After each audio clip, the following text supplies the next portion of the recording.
Mesdames, Messieurs, bonjour et merci d'être encore en direct sur Info TV au canal 307 sur Canal Plus International. De lundi à vendredi, 10h, 11h52, vous avez rendez-vous avec les démineurs. Les démineurs sont là justement dans le cadre de ce programme. Espace miné, analyse, commentaire, décryptage. C'est le triptyque fétiche qui conduit nos échanges. Et ce matin justement, vous aurez comme d'habitude TVB, Théophile Vianney-Billa, qui nous amènera encore en kiosque. Question d'avoir la température qui prévaut de ce côté-là. Bernardo est resté unique en lui-même. Il vous donnera la dénonciation, une fois de plus, de ce jour, ce fait de société qui vous énerve. On terminera par l'instant de l'analyse. Et parlant de l'analyse de ce jeudi matin, on essaiera de comprendre pourquoi le crime a tendance de monter en puissance dans notre pays, le Cameroun. Pourquoi tant de sang versé dans notre pays? Dieu a-t-il définitivement tourné le dos à la République du Cameroun? On essaiera de comprendre ces nombreux crimes qui sont légion de plus en plus dans notre pays. Pourquoi les Camerounais, finalement, ont tendance à adorer le sang. De toutes les façons, pour en parler avec beaucoup d'efficacité, comme d'habitude, notre consultant est là. Ce matin encore, nous aurons un expert en matière de politique internationale. Bernardo Basson reste juriste, sans oublier également la participation d'un journaliste qui nous retrouvera tout à l'heure. Si vous êtes en direct sur Info TV, sentez-vous privilégiés. Et je commence par accueillir ceux de nos invités qui sont déjà là. Le docteur François-Désiré Mbesse, bonjour. Bonjour, parfait. Je voudrais également dire bonjour à tous nos copanélistes, ceux-là qui apportent toujours des lumières complémentaires à nos analyses et qui permettent de faire monter et épaissir la masse critique. J'aimerais également saluer tous les téléspectateurs et tous nos voisins qui ne cessent d'écrire et de dire la pertinence des analyses sur le plateau, et de plus en plus nombreux s'abonnent à notre canal. Il est aussi important de saluer ici le président directeur général, promoteur de cette chaîne citoyenne qui offre la possibilité d'avoir des analyses alternatives et qui s'appuie sur des faits et rien que des faits. Il s'agit de M. Dieudonné Mveng. De M. Dieudonné Mveng, pour ne pas le nommer. Voilà. Merci, docteur François-Désiré Mbesse.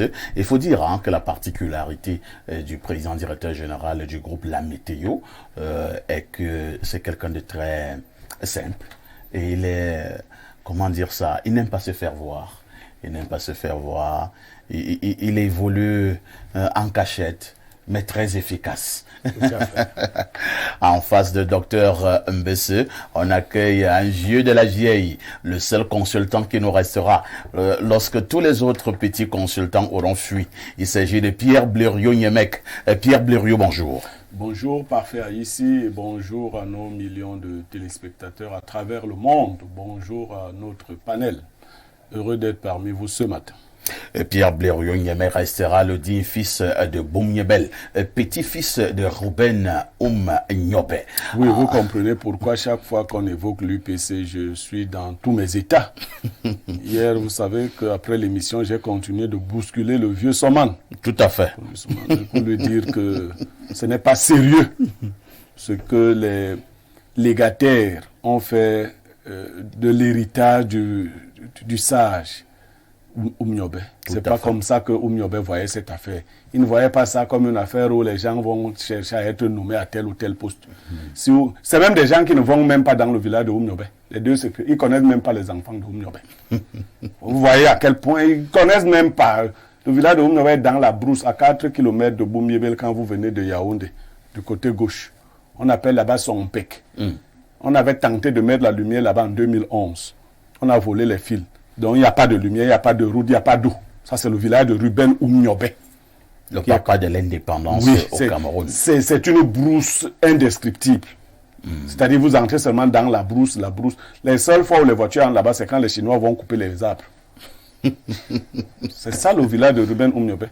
On parle en riant. Oui. Mais en réalité, c'est le rire qui n'est pas loin. La fille de Oumniobé, Hermine, a été malade au Cameroun. C'est des amis qui l'ont aidée en France. Elle s'occupe des vieillards en France. La fille de Ruben Oumniobé, Hermine Oumniobé. Vous voyez ça? Incroyable. Ça donne pas... et il y a des gens quand même qui mangent au nom de l'UPC. L'UPC a-t-elle été vendu?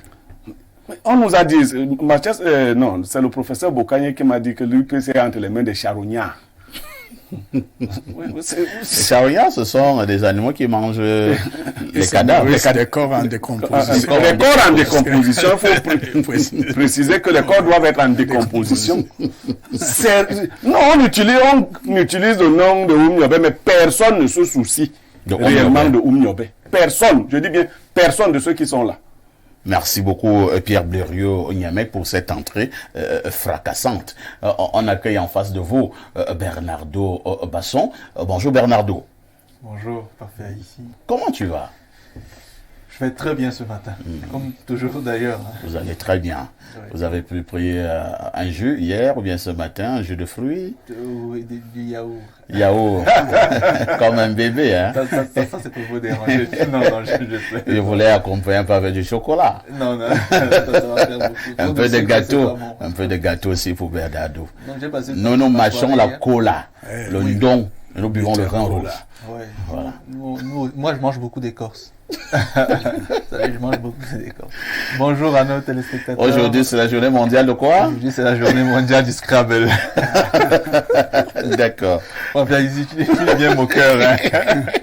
En fait, j'ai un répertoire des journées mondiales. De plusieurs journées mondiales, oui. Parce que la journée mondiale du Scrabble. Oui.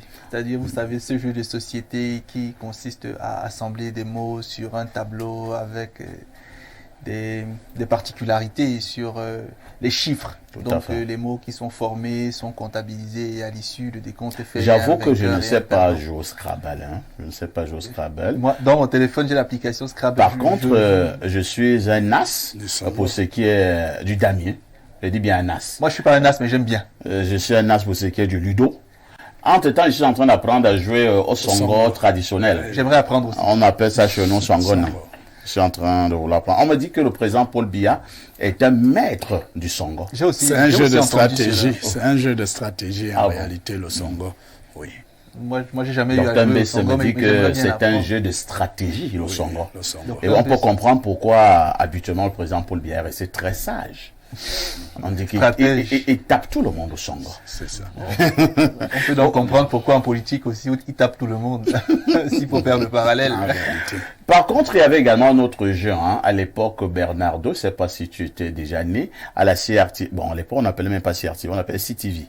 On appelait ça Chercher le mot. Chercher le mot. Chercher le mot, c'est une émission qui a eu un très grand succès à l'époque. On donnait aussi des lettres, des voyelles, des consonnes. Le professeur Atangana en était l'un des épigones. Oui, professeur Atangana. Oui. Tout à fait. Il aimait utiliser le dictionnaire. C'est lui qui était toujours au niveau du dictionnaire. Au niveau du dictionnaire. Et donc, deux personnes s'affrontaient. Oui. Et on voyait celui qui avait le mot le plus long. Entre-temps, ce qui était bien également, ça avait des règles. Comme certains voulaient absolument toujours donner le mot, parfois ils rataient le mot. Et donc, voilà pourquoi on allait donc se référer au monsieur qui avait le dictionnaire. Dès qu'on donnait un gros mot là, l'autre peut contester, dit le mot là n'existe pas. On regarde au niveau du dictionnaire. S'il existe, on donne la définition. S'il n'existe pas, l'adversaire prend plutôt les points. J'étais un excellent joueur de chercher le mot. Et je le pratiquais avec un ami qui nous a malheureusement laissé aujourd'hui, un beneux de Mbalmayo, Maniatene François. Chaque fois que j'évoque son nom, j'ai les larmes qui remontent. C'était mon ami d'enfance. Nous nous battions très souvent pendant de longues heures pour trouver le vainqueur. Et nous avions pour modérateur un certain ami de notre époque, Moukori Robert. Après, nous avons commencé à aller plus loin. Nous jouions à chercher le mot. Nous faisions aussi les comptes avec le ballon. et j'étais l'un des plus grands compteurs de la région du centre. Voilà, donc, j'ai joué à un autre jeu qu'on appelait, qui existe toujours, qui est plus élevé que le songo. Il est plus sage. On l'appelle le jeu des échecs. C'est le songo des modernes. Voilà. Non, non, c'est le songo des villageois. Le songo, c'est ça. Mais le jeu des échecs, c'est le damier des modernes, on dit. Vous jouez déjà au damier, donc vous pouvez facilement jouer au jeu des échecs. Au jeu des échecs. Ici, Oui, Bernardo. Il m'a dit qu'il faisait les comptes avec le ballon. Avec le ballon. Je joue mon 2-0 le dimanche. Hein. Non, les très bons compteurs sont souvent des mauvais joueurs. C'est ce que je voulais te dire. La majorité des grands compteurs ne sont pas des grands joueurs au football. On avait cru un jour que j'étais un bon joueur, on m'a mis au stade. Ils ont été déçus. Le premier à monter, la balle m'a tapé. La balle est repartie. On a dit non, vraiment, gars, mets-toi de côté. Merci beaucoup. Hein. De toutes les façons, on va dire, souhaiter simplement une bonne vie à toutes ces personnes qui avaient marqué le pays dans le cadre de cette émission. Hein. Chercher le mot, il y avait un certain à l'époque, ça fait un gouffant. Ouais, très grand joueur. Un phénomène. Mais vous connaissez quand même la première présentatrice de ce jeu. C'est l'actuelle épouse du directeur général de la CRTV. Ambiana. Non, son épouse actuelle, Sylvine Giambazi. Sylvine Giambazi. Elle a été présentatrice de Chercher le mot. Chercher le mot. Ouais, Sylvine Giambazi. D'accord. Donc, c'est un très grand jeu. Cela signifie qu'à la CRTV, il y a une très bonne collaboration. Oui, c'était une très bonne collaboration qui a continué. D'accord. Qui continue. On n'en dira pas plus. Je prends le premier verre d'eau.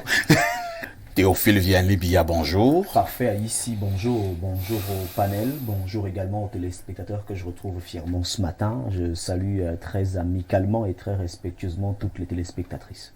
Et Théophile Vianney-Bia, c'est le plus jeune REC en Afrique au sud du Sahara. C'est l'homme de la revue La Presse sur Info TV. Tous les matins, il marque l'espace en venant vous donner la quintessence de l'information à partir de 6h45. Il remet cela tous les jours à partir de 10h dans le cadre de votre programme Espace Miné TVB. Que disent les journaux? Parfait, ici les journaux qui sont disponibles en kiosque ce matin nous parlent donc de la compassion de Paul Biya aux victimes du séisme qui a eu lieu en Turquie il y a pratiquement 6 semaines aujourd'hui. Et nous ouvrons donc cette revue de presse avec le journal de Dieudonné Mbani. Il s'agit du quotidien Info Matin qui parle donc de cette actualité. Séisme en Turquie, la compassion de Paul Biya aux victimes. Le chef de l'État a dépêché le ministre de l'administration territoriale pour la Tanganji ce 11 avril à Ankara avec une contribution de plus de 600 millions francs CFA dont le chèque a été remis au ministre turc en charge de l'Intérieur, Süleyman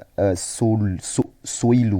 Il s'agit pour le leader camerounais de manifester la solidarité de Yaoundé envers le pays de Recep Tayyip Erdogan. En page 3, on en parle et on revient donc sur cette actualité. Même son de cloche pour The Guardian Post Daily qui est en kiosque et qui parle également de cette actualité. Nous faisons savoir ce matin que le ministre Paul Tanganji remet donc une somme de plus de 600 millions de francs CFA au gouvernement turc, une somme qui est dédiée donc à l'assistance. On parle donc de solidarité en cette période où la Turquie traverse cette épreuve difficile. Ce reporter de Teneng Lucas Tchefor parle également de cette même actualité en grande une. Après le séisme en Turquie, le ministre de l'administration territoriale apporte le message de soutien et de réconfort du chef de l'État Paul Biya au gouvernement turc. On en parle dans ce journal. Le quotidien gouvernemental Cameroun Tribune n'a pas loupé cette actualité et nous la présente ce matin de la page 4 à la page 5. La somme qui est donc remise ici au gouvernement turc est de plus de 600 millions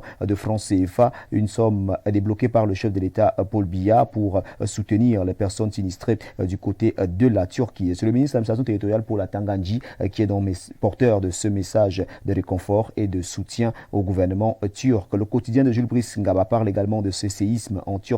La compassion du chef de l'État du Cameroun est présentée dans ce journal qui revient également sur cette actualité. Émergence, on parle également en page 5. Séisme en Turquie. Paul Biya offre plus de 600 millions de francs CFA à Ankara. L'actualité est à lire dans ce journal qui revient sur cette affaire. On peut donc également retrouver le tri hebdo le soir de feu Armand Bianda qui n'a pas loupé cette actualité et qui nous la propose en grande une. Séisme en Turquie. Le geste humaniste de Paul Biya est donc présenté dans ce journal en page 3. Et si on retrouvait EcoNews qui s'intéresse à cette affaire. Il s'agit bel et bien de l'affaire Glencore. Que cherche Akeremouna? Le journal s'interroge. L'ex-bâtonnier a déposé une dénonciation le lundi 11 avril auprès de la justice camerounaise contre la SNH, la Sonara et la filiale locale de Tradex. Quelle peut être la portée de la dite dénonciation presque un an après le déclenchement de cette affaire? Les analyses sont donc présentées en page 4 du journal de Pascal Dibamou. La nouvelle expression parle également de l'affaire Glencore. Maître Akeremouna saisit les tribunaux camerounais. Cet avocat qui s'est profondément engagé afin que la lumière soit faite dans ce scandale de gros sous empochés par des fonctionnaires camerounais vient de porter plainte contre les Camerounais soupçonnés de corruption. En page 3, on revient donc sur cette plainte ce jour. Société d'État, au moins 48 PCA dans l'illégalité. Le constat est fait par le journal La Nouvelle Expression qui parle également de suicide. Mahaman Laouli n'est plus le présumé assassin de 6 membres d'une famille Nanga et Boko. Cette suicidé hier mercredi 12 avril 2023 à la police judiciaire. Mutation parle également de ce suicide en page 4. Massacre de Nanga et Boko, un suspect se suicide à la police. Actualité présentée ce matin au journal de Georges Alain Boyomo. On nous amène également du côté de Mokolo. Égorgé par son époux Menchum Wambo, enseignante, a été tuée hier après une dispute conjugale. Le journal revient sur cette actualité triste en page 5. Drame, le présumé assassin retrouvé mort dans la cellule de la PJ. On parle donc du drame de Nanga et Boko en page 5 du journal Le Jour d'Aman Mana qui est disponible en kiosque et qui revient également sur cette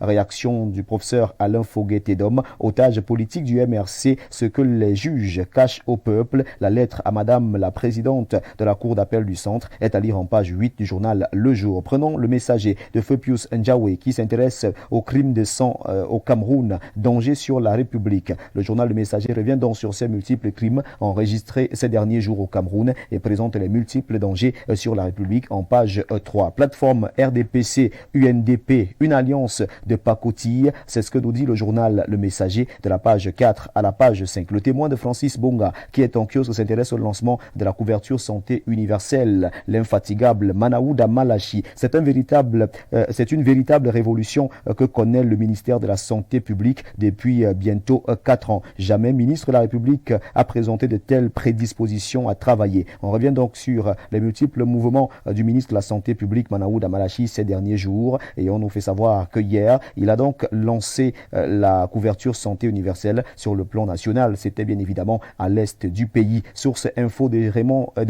Jean-Bruno et Fangono, ce journal qui est en kiosque et qui est à la source de la bonne information. Parle donc de nécrologie, préparatifs des obsèques de Ndongwe Somba. Benoît donc soumette au four et au moulin. En prélude à l'inhumation de l'honorable Jean-Bernard Ndongwe Somba, patriarche de la Léquier, Benoît donc soumette est descendu avec le ministre de l'Habitat, Célestine Kecha-Courtes, et une importante délégation le 9 avril 2023 en Kolé-Baye pour visiter les sites à aménager à propos. On parle également de cette autre actualité triste, nécrologie. Madeleine Mitlassou tire sa révérence. L'ex-directeur du Centre de formation professionnelle de l'audiovisuel Dekounou, journaliste principal retraité en service à la CIA TV, est décédé le vendredi 7 avril 2023. Nous refermons cette revue de presse avec le journal Défense d'Afrique qui est en kiosque et qui parle donc de cette actualité concernant l'incompétence du ministre des Travaux publics. L'autorité Yaoundé-Douala, une honte. L'axe Kribi à Comdeux et Bolova, une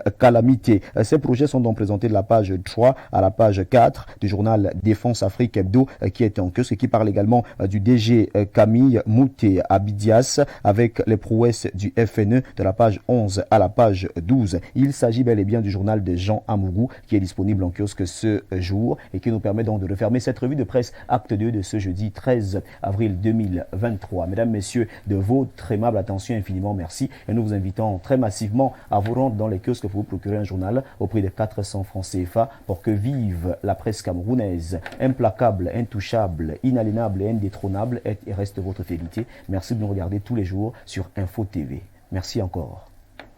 Merci TVB pour cette brillante revue de la presse. Comme d'habitude, vous allez nous donner le fait saillant qui aura retenu votre attention dans le cadre de la conférence de rédaction de ce matin. Fait saillant qui sera développé dans nos deux journaux du soir, le 19h et le 20h. Exactement, parfait. Ici, dans nos deux éditions de journaux de ce soir, le 19h et le 20h, on va revenir sur l'ensemble des crimes enregistrés au Cameroun il y a sensiblement quelques jours, des crimes à répétition. Il ne se passe plus un jour sans qu'on ait une information, une actualité qui parle d'un crime passionnel. On va se rapprocher des experts, naturellement des sociologues et des psychologues, pour essayer de voir un tout petit peu pourquoi cette montée en puissance des crimes passionnels en cette période. On va également interroger la masse, donc les populations, pour essayer d'avoir leur opinion concernant cette montée des crimes dans la société camerounaise. On va également s'intéresser au sport avec le manque d'infrastructures sportives observé dans nos municipalités à Yaoundé. De plus en plus, on constate que les personnes qui vivent à Yaoundé, les populations de Yaoundé, lorsque ces populations veulent exercer du sport ou alors pratiquer des exercices physiques, ces populations sont obligées de faire du footing, soit sur les rues, de s'étirer dans des carrefours, tout simplement parce qu'il y a... Ce qui est d'ailleurs dangereux. Ce qui est très dangereux. C'est effectivement parce qu'il y a un manque d'espace. Bon, c'est vrai qu'il y a également un autre aspect de la chose. Je ne sais pas si en conflit, vous avez vu cela comme moi. Une race de femmes qui aiment bien faire ce qu'ils appellent là le sport, en route. Elles courent en route avec des tenues bizarres. Et elles commencent à s'allonger au niveau des carrefours, en disant qu'elles font des étirements. En réalité, elles sont à la recherche des clients.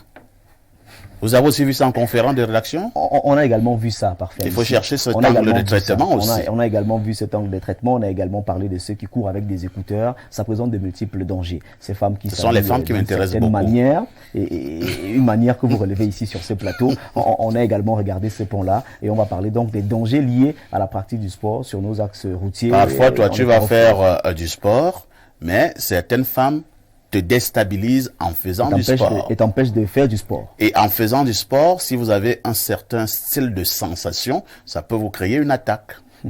Parfait ici. TVB? Oui, elle perfecte.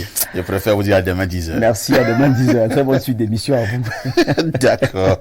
Alors, au niveau de cette abondante revue de la presse, on a eu également quelques clichés qui ont retenu notre attention. Hein. Il y a d'abord Pierre Blériot, ce séisme du côté de la Turquie et la compassion du président de la République du Cameroun, son Excellence Paul Biya, qui a donc désigné son ministre de l'administration territoriale à Tanganji pour apporter un soutien au gouvernement turc. On parle d'un peu plus de 600 millions de francs CFA pour le soutien du Cameroun à ce gouvernement turc.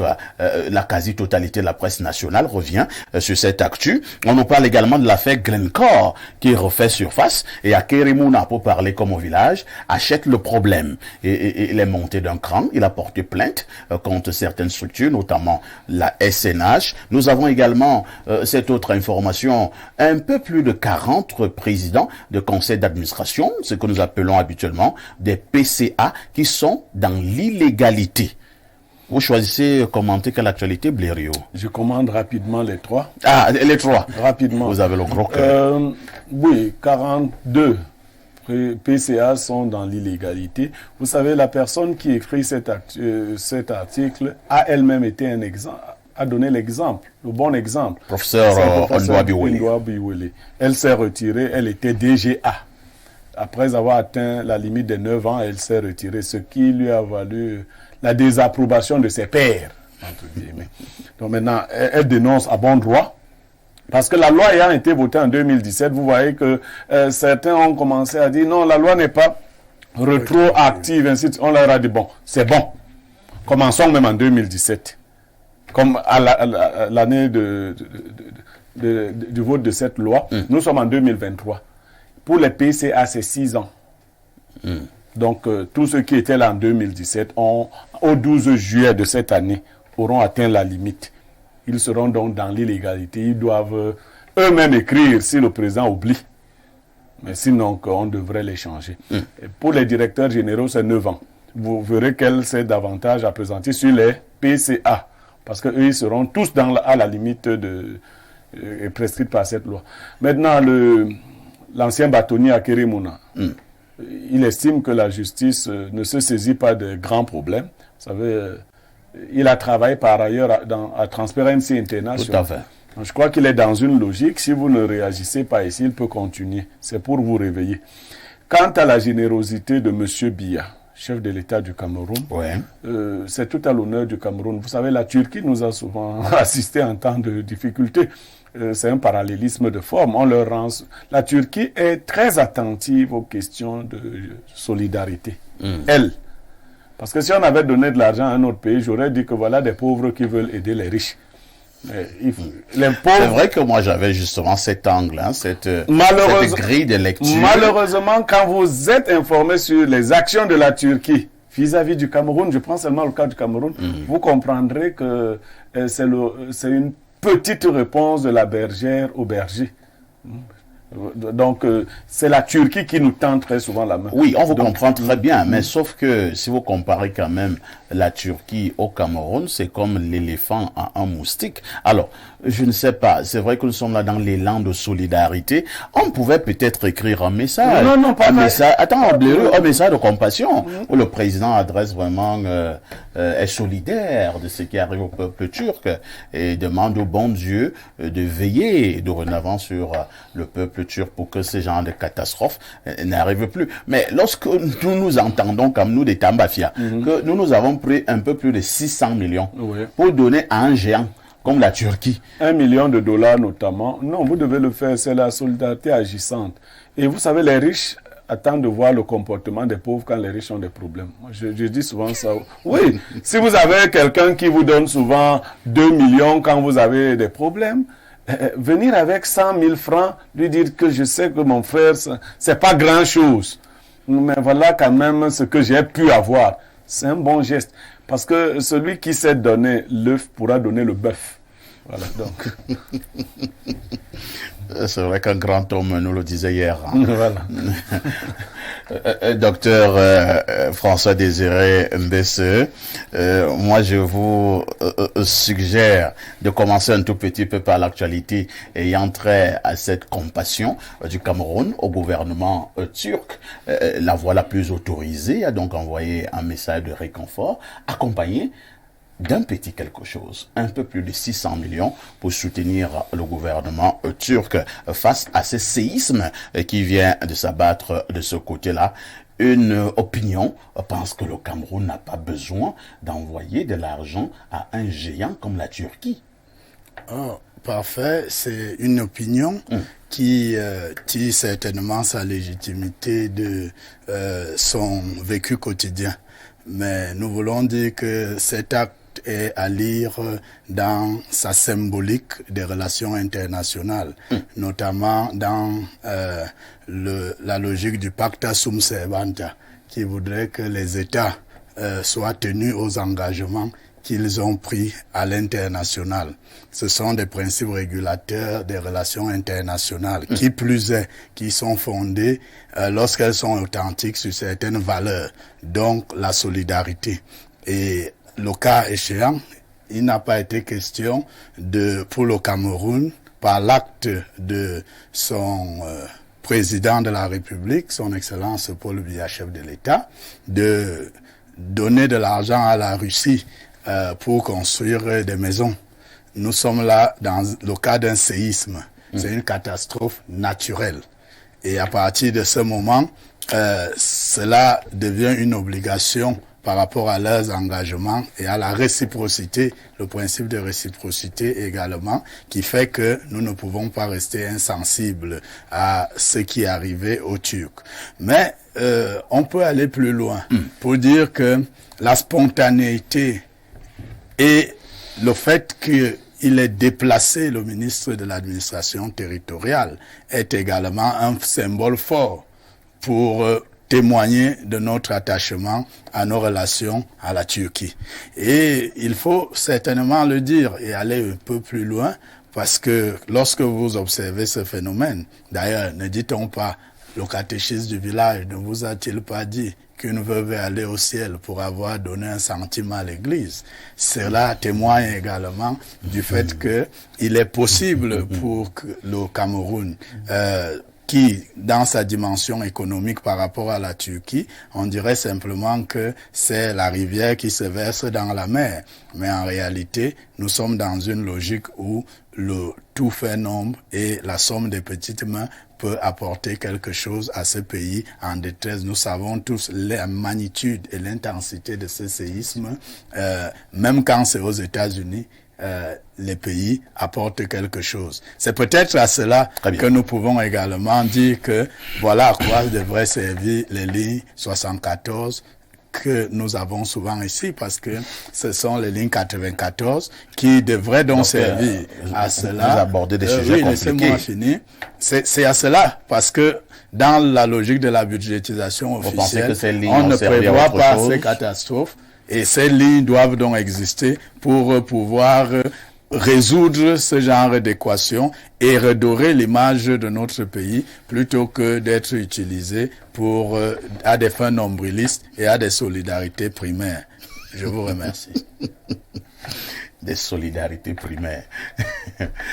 C'est l'expert en coopération internationale qui parlait et vous avez ressenti cela.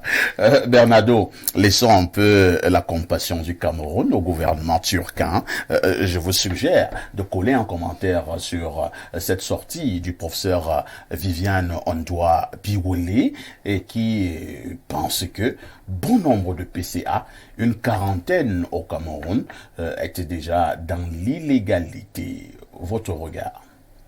Alors, techniquement, les textes qui régissent les statuts des directeurs ou des responsables des sociétés d'État sont assez clairs sur non seulement les conditions qui entourent leur mandature, leur séjour en tête de ces départements structurels-là.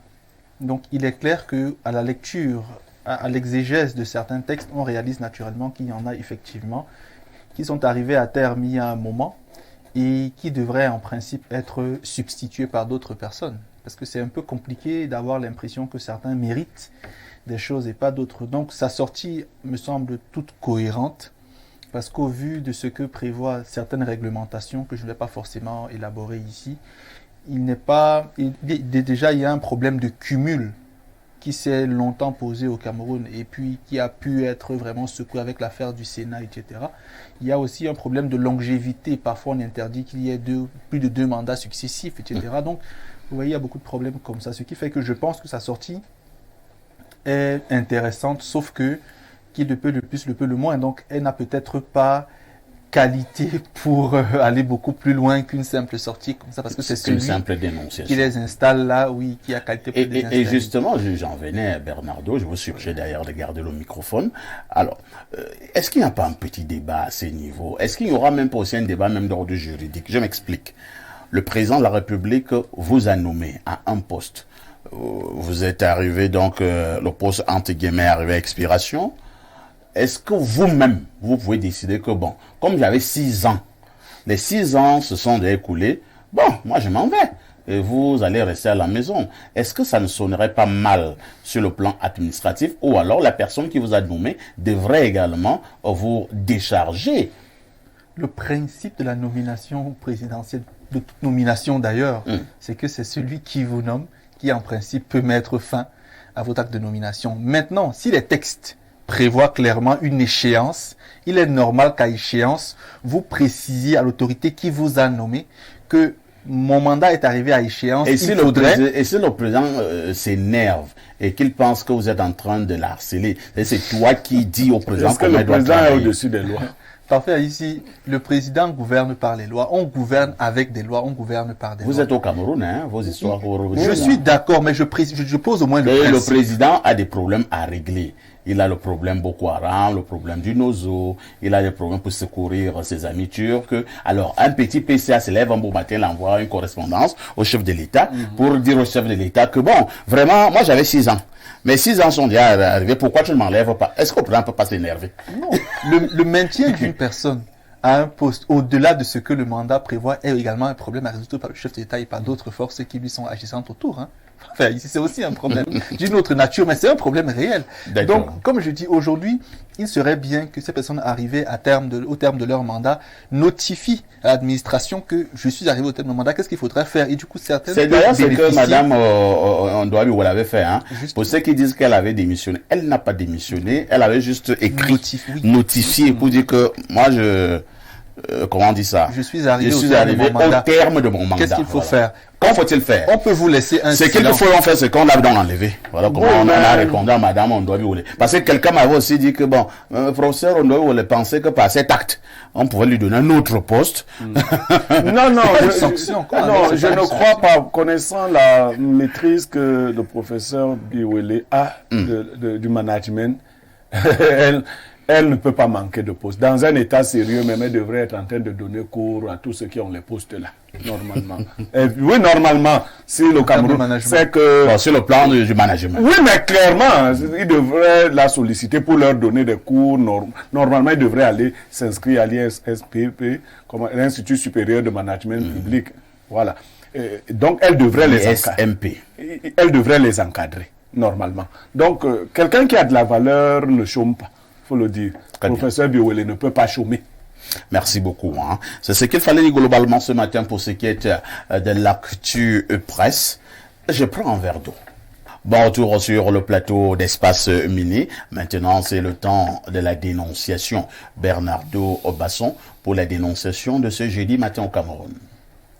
Parfait, ici. Ma dénonciation de ce jour est une interpellation au MINAT. Le ministre Atangandji, que j'interpelle parce qu'il faudrait qu'il prenne véritablement des mesures fortes contre eux, une fois de plus, certaines églises de réveil. J'ai été approché à la sortie de l'émission par un couple, un jeune homme et sa tante, qui sont venus se plaindre de ce que... Un duo.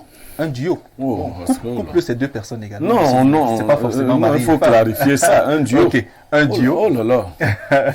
Nous sommes africains. Un neveu et sa tante, qui me faisait part de ce que le 13 mars dernier, leur oncle est parti de Douala avec sa sœur pour se rendre à Yaoundé pour une croisade dans une église située en Kolfoulou, appelée Oto, un truc comme ça, ou Ota église. Et après le déroulement de la cérémonie à l'église, l'oncle en question, qui est parti de Douala pour Yaoundé, est porté disparu. Et jusqu'hier, 12 avril, donc pratiquement 30 jours, il n'a pas été retrouvé. L'une des nièces de ce monsieur est partie de l'Europe pour le Cameroun, c'est d'ailleurs elle qui était là hier, et m'a rappelé que elle a contacté une dame à l'église à qui elle a demandé si elle avait eu vent de la situation. La dame lui a dit non. Elle a contacté le pasteur qui lui a dit oui, on a eu l'information, toute l'église a d'ailleurs été informée. Donc, chose curieuse, la dame a dit une chose, le pasteur dit une autre. Ils ont donc demandé au pasteur s'il avait entrepris les démarches pour retrouver la personne disparue parce qu'on a des images de la personne effectivement se trouvant dans l'église et célébrant quelque chose. Le pasteur a dit oui, j'ai fait ce que je pouvais.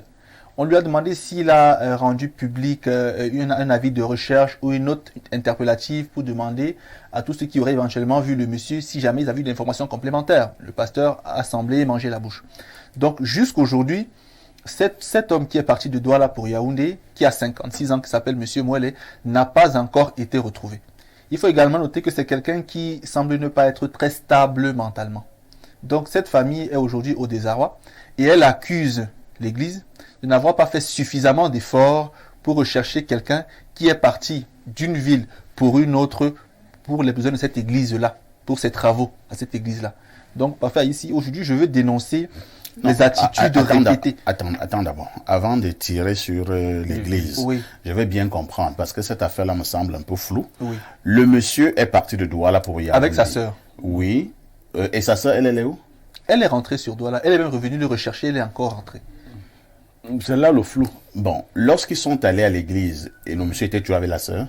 Justement, à un moment donné, là, on n'a plus eu des informations. Parce qu'il a disparu pendant qu'ils étaient en train de célébrer. Pendant la croisade. Pendant la croisade. C'est là où il a disparu. Là où il a disparu. Mais la dame était à l'église. Elle était à l'église. En ce moment-là. En ce moment-là. Elle est quand même rentrée sans son frère. Elle a commencé à chercher. Elle a fait 2 jours, je pense. 2 jours de recherche. Puis elle est rentrée sur Douala. Et elle est revenue une semaine après pour continuer les recherches. Et vous accusez l'église à quel niveau? Parce que la famille a demandé au pasteur s'il avait, une fois que le monsieur a disparu, mis en place un système de recherche déjà collectif au sein de la communauté pour savoir si on avait vu le monsieur aller quelque part ou pas. Et le pasteur a semblé ne pas donner de réponse satisfaisante. Et certains fidèles de l'église disaient ne pas avoir eu l'information sur une éventuelle disparition. Alors que le pasteur disait avoir informé tout le monde. Donc il y a eu des sons de cloche différents entre les membres de l'église sur la relocalisation de ce monsieur-là. Voilà pourquoi je considère que... Est-ce que la famille a lancé un avis de recherche auprès des autorités compétentes? Oui, elle l'a fait. Au point où je l'ai même donné hier à la réalisation, parce que c'est carrément un avis de recherche en bonne et due forme qui a été lancé. Depuis combien de temps? Ça fait 1 mois qu'il a disparu, puisque la famille a eu l'information 2 semaines après la disparition, puisqu'on pensait qu'il était à Yaoundé, on l'a cherché, on ne l'a pas trouvé, du coup la famille a commencé à s'activer pour savoir où est-ce qu'il est. Docteur, mais c'est une affaire un peu compliquée là, mais comme vous êtes habitué des affaires compliquées, je vous passe la parole pour un commentaire et une analyse. Parfait. Avant d'analyser, j'aimerais d'abord... avoir quelques autres éléments. Pas avoir quelques éléments. Nous parlons là de la disparition d'un humain. D'un adulte. Et qui plus est, un adulte dans des conditions d'expression de la foi et de volonté d'expression de la foi. C'est ça qui rend même encore complexe cette affaire. Parce que on m'aurait dit qu'il est venu danser. On m'aurait dit qu'il est venu danser au penalty.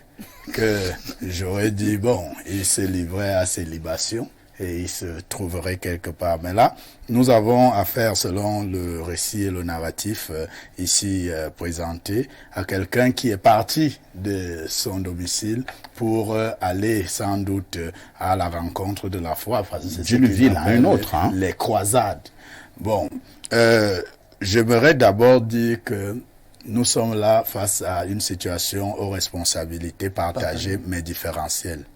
Oui, parce que sous réserve, parce que nous sommes encore en train de jouer sur les hypothèses de la confirmation de sa disparition totale, nous pouvons dire que les croisades, en réalité, lorsqu'elles sont faites, obéissent à une certaine réglementation, fût-elle organisée par une église autorisée. Elles sont comme les marches. Quand on lance une croisade, le responsable de l'église devrait premièrement annoncer sa croisade, demander l'encadrement des forces de maintien de l'ordre et de sécurité pour que ce qu'il va faire pendant ce jour à un lieu précis soit bien encadré. 2, lorsqu'on s'inscrit au niveau de la croisade, on devrait avoir le listing de tous ceux qui viennent à la croisade. Il y a donc des documents d'identification qui sont demandés pour cela. Et par la suite, la croisade a des activités qui permettent donc à la structure qui les organise de maîtriser qui fait quoi dans quelle activité.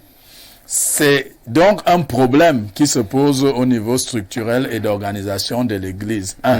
Mais également un problème qui implique la responsabilité de l'État, parce que le ministre de l'administration territoriale qui donne ses autorisations aux églises devrait également se rassurer que l'organisation d'une croisade dans le territoire, nous sommes à Yaoundé, c'est la capitale du Cameroun, ne devrait pas être le lieu où des êtres disparaissent. Donc, il y a un mécanisme de renseignement et un mécanisme de sécurisation discrète de ceux qui y sont, parce que c'est des Camerounais pour la plupart.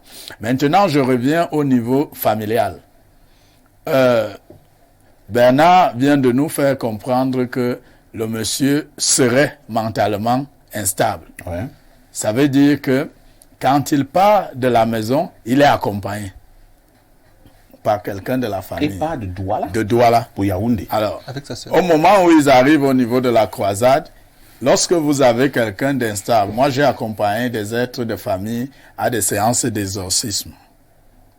Et lorsque vous êtes là-bas, normalement, vous êtes à côté de celui que vous venez accompagner. C'est comme, vous êtes comme un garde malade. Tout à fait. Parce que vous devez le soutenir et il doit sentir qu'il y a quelqu'un qui assure sa sécurité là. Parce que tout ce qui va se passer, vous devez être à même d'aider soit le pasteur, soit les éléments qui accompagnent le pasteur à soutenir le vôtre. Il y a d'abord un problème flou, la distance. Pourquoi est-ce que je vais avec mon frère ou ma tante dans une croisade, je sais qu'il est mentalement instable, je me retrouve assis à distance de lui, ou alors dans d'autres activités qui m'amènent à enlever le regard sur lui. On se poserait donc une question. Donc il y a des responsabilités à plusieurs niveaux. À plusieurs niveaux. Il y a également une responsabilité collective. C'est-à-dire que lorsque nous arrivons à un lieu et nous considérons comme des frères, je parle de Dieu, l'Église, la fraternité ici, dans l'Église, n'est pas une fraternité consanguine. Elle est une fraternité du fait de la foi. On croit à quelque chose, on croit à un idéal. Et à partir de ce moment, on se devrait, dans le principe de la co-responsabilité, une sécurité mutuelle. On ne pourrait donc pas avoir quelqu'un qui disparaît dans une croisade et personne ne sait. Et en plus, on a des sons de cloche. L'autre élément également, c'est le temps mis.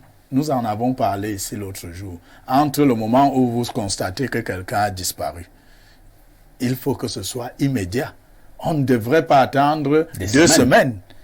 On ne devrait pas voir un individu qui vient, part et revient chercher le frère.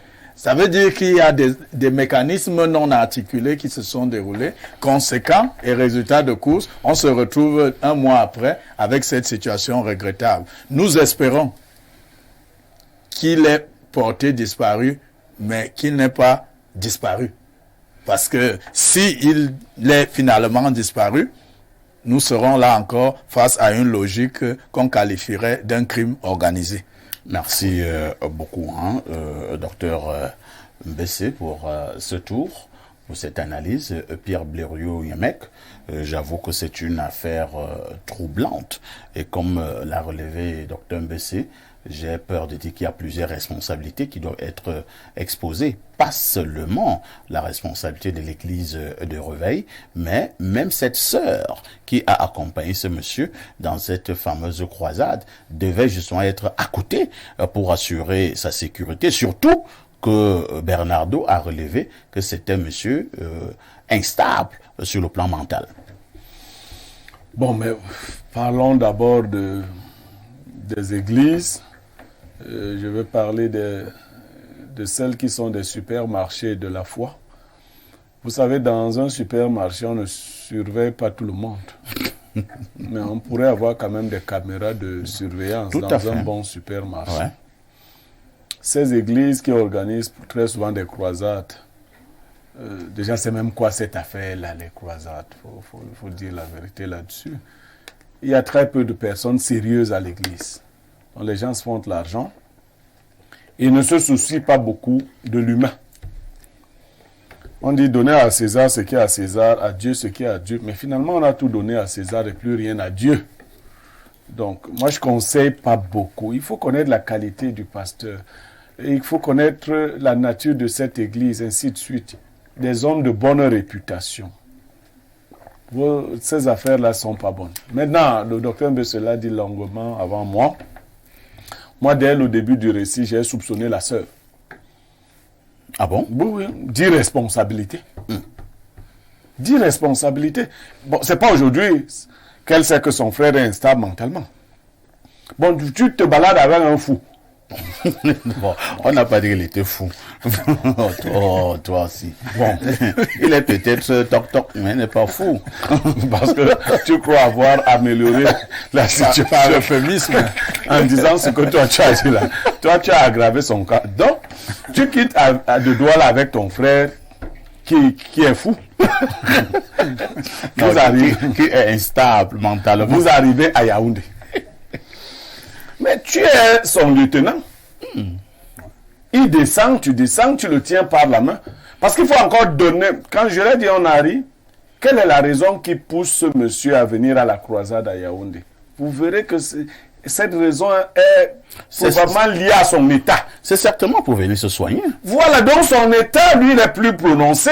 Bon, l'autre aussi est malade parce que tous ceux qui vont dans les églises, à 95%, sont des malades. Non, faut pas aussi dire ça, Blériot. Non, mais qu'est-ce que vous mettez de malade? Des malades comment? Non, les maladies sont de plusieurs ordres. C'est la douleur qui conduit à la prière. C'est pas moi qui le dis. Non, c'est pas une injure. Moi-même, je suis un malade. J'ai très mal. Et pourquoi toi, tu ne vas pas à l'église de réveil pour se soigner? Non, pas à l'église de réveil, je prie. Je prie et je prends du B complexe. Donc, voilà. Ils sont donc pour la plupart des malades, mais des malades différenciés. Il y a cette malade qui, elle, n'est pas instable. Elle n'était même pas là hier. Elle n'était pas là hier. C'est elle qui n'aurait pas dû rentrer de Yaoundé sans son frère. C'est-à-dire que après la croisade, si elle l'a perdu de vue pendant la croisade, ce n'est pas à l'église d'organiser la recherche. Parce que, oui, non, ce n'est pas à l'église. Ces gens-là ont souvent 10 000 personnes. Quand le pasteur n'est pas au courant des 10 000 personnes qui se baladent à l'église, non. Sois sérieux. C'est des églises qui drainent pour quelques-unes. Un monde de fou. Moi, j'habite la zone de Nkwaba où un certain pasteur très réputé a une église. Mais je vous assure, c'est des bus de 70 places qui viennent les livrer. Non, pas les livrer, les déposer. Et je sais pourquoi tu dis les livrer. Alors, ils viennent les déposer en cortège de bus de 70 places qui viennent les livrer les dimanches matin. Mais ça fait un monde de fou. Ça fait un monde de fou. Ils marchent, ils occupent la chaussée. Des fois, quand je veux sortir avec mon véhicule à une certaine heure, quand ils rentrent déjà, ils me demandent, tu ne nous portes pas. Je leur dis, non, je ne suis pas de votre église. Donc, ils sont nombreux. Ils peuvent même être agressés au retour. Hein. Je dis, ils sont nombreux. Chez moi, là-bas, ils viennent souvent en soirée, ils rentrent à des heures indues. Bon, j'espère que le Saint-Esprit les protège au retour. Donc, dans ces conditions-là, chacun doit prendre ses précautions. Très bien. Le pasteur a fini de faire son business à l'église et il vous a laissé. À moins de penser que le pasteur soit de ces pasteurs qui font dans la vente des organes, auquel cas on a profité de l'état mental de ce monsieur pour le transformer en autre chose. Mais la police devait se saisir assez tôt. Enfin, la police devait être saisie assez tôt de la dénonciation de cette disparition. 2 semaines en matière de disparition. Bernard, il faut dire à cette famille, et surtout à la femme qui est venue avec son frère, c'est trop. 2 semaines, c'est beaucoup. 14 jours, non, ça ne se justifie pas. Elle a peut-être attendu que celle d'Europe soit venue là pour se bouger un peu. Si ce n'est pas elle qui est venue livrer, non, je m'en fous s'ils auront des problèmes là-bas en famille, si ce n'est pas elle qui est venue livrer son frère chez le pasteur. Parfois ici, vous êtes allé avec votre frère quelque part. Vous rentrez sans votre frère malade. Non, vous rentrez pour aller où? S'il faut même mettre la pression au pasteur, c'est pendant que vous êtes là. Tout à fait. Mais attends, pasteur, je suis arrivé avec mon frère Nyemeke à la croisade. À la croisade. Nyemeke a disparu. On ne le voit pas depuis. Ça commence par là. Mais comme ces gens-là ont souvent le cerveau est offusqué par les noires vapeurs de la bile, je crois que le pasteur est Dieu s'il dit que rentre. Ton frère va apparaître là-bas à Douala. tu vas rentrer avant de te rendre compte 2 semaines après qu'il n'est pas apparu. Merci beaucoup. Hein. On parle, on peut en rire, mais je pense que c'est un problème sérieux. On parle quand même d'une disparition. Et quand vous habitez dans un pays qui s'appelle Cameroun et que vous suivez encore ce genre d'histoire, je pense que d'abord c'est la panique qui vous gagne. Le contexte n'est pas du tout bon, Bernardo. Alors, je pense que Dr Mbessé et Blériot ont presque tout dit. Hein. Les responsabilités sont partagées. Même comme vous avez quand même aussi insisté sur un pan, c'est-à-dire lors de la confrontation entre guillemets, le pasteur semblait être mal à l'aise. Il dit qu'il a demandé à ses fidèles de rechercher le monsieur. Entre-temps, les fidèles disent que le pasteur ne leur a jamais parlé de cette affaire. On commence comment à s'interroger. jusqu'où s'étend la responsabilité de cette Église dans la situation maladroite, malheureuse qui survient? S'il se fait établir que le monsieur et sa soeur sont partis de Douala pour Yaoundé, pour cette Église, et qu'ils y ont séjourné, et que le monsieur se retrouve porté disparu, alors qu'il était dans le maillage, dans le sillage, dans le cadre de l'Église, la responsabilité de l'Église va être engagée. Il n'y a rien à faire. Elle va être engagée. Mon souci se trouve à 3 niveaux. Le premier niveau, c'est la possibilité, et là je suis contre ce que M. Niemek dit, la possibilité, même s'il a également relevé subtilement, du lessivage intellectuel qui est fait à certains fidèles. Lorsque cette femme va de Douala avec son frère pour Yaoundé, la certitude est que, durant leur moment de prière ou de transe, on leur raconte souvent tellement de bêtises qu'il arrive des moments d'inattention, lesquels sont liés au fait que on impose parfois à ces fidèles d'avoir certains comportements. Non, fermer les yeux, crier Alléluia, toutes choses vraiment incohérentes et impropres à la science là. Du coup, à ce moment-là, quelqu'un qui n'est pas stable peut se retrouver être en train de s'éloigner. Justement parce que la personne qui est censée veiller sur lui est obnubilée par une certaine pratique que lui impose la religion. Je ne sais pas si vous voyez ce que je veux dire. C'est très subtil parfois ici. On ne peut pas rester là à l'église où le pasteur dicte tout et avoir les yeux sur notre frère, même lorsqu'on nous demande de fermer les yeux, parce que le pasteur pour eux est Dieu. Sauf que quelque part, je suis d'accord quand on dit que cette femme aurait dû être plus vigilante. Je suis d'accord dessus, c'est impondérable. Hein. Elle aurait dû l'être. Sauf que je vous dis bien que dans ce genre de cas, parfois ces fidèles ne sont plus maîtres d'eux-mêmes. Ils sont comme troublés et avec des comportements compulsifs. Ils ne se maîtrisent plus. Ils ne font que ce qu'on leur donne de faire. La seconde chose, c'est que le discours contraire entre l'une des dirigeantes de l'église et le pasteur me pose un problème fondamental. La famille demande à la dame, avez-vous eu connaissance de ce qu'un monsieur ici est porté disparu? La dame dit non. La famille demande au pasteur, avez-vous interpellé la masse à l'effet de savoir que quelqu'un est disparu, que quelqu'un ne se retrouve plus? Le pasteur dit, oui, j'ai informé tout le monde dans l'église. Et là, il interpelle 2-3 fidèles pour leur demander, n'est-ce pas, je vous ai demandé? Ils répondent oui, et puis ils passent dessus.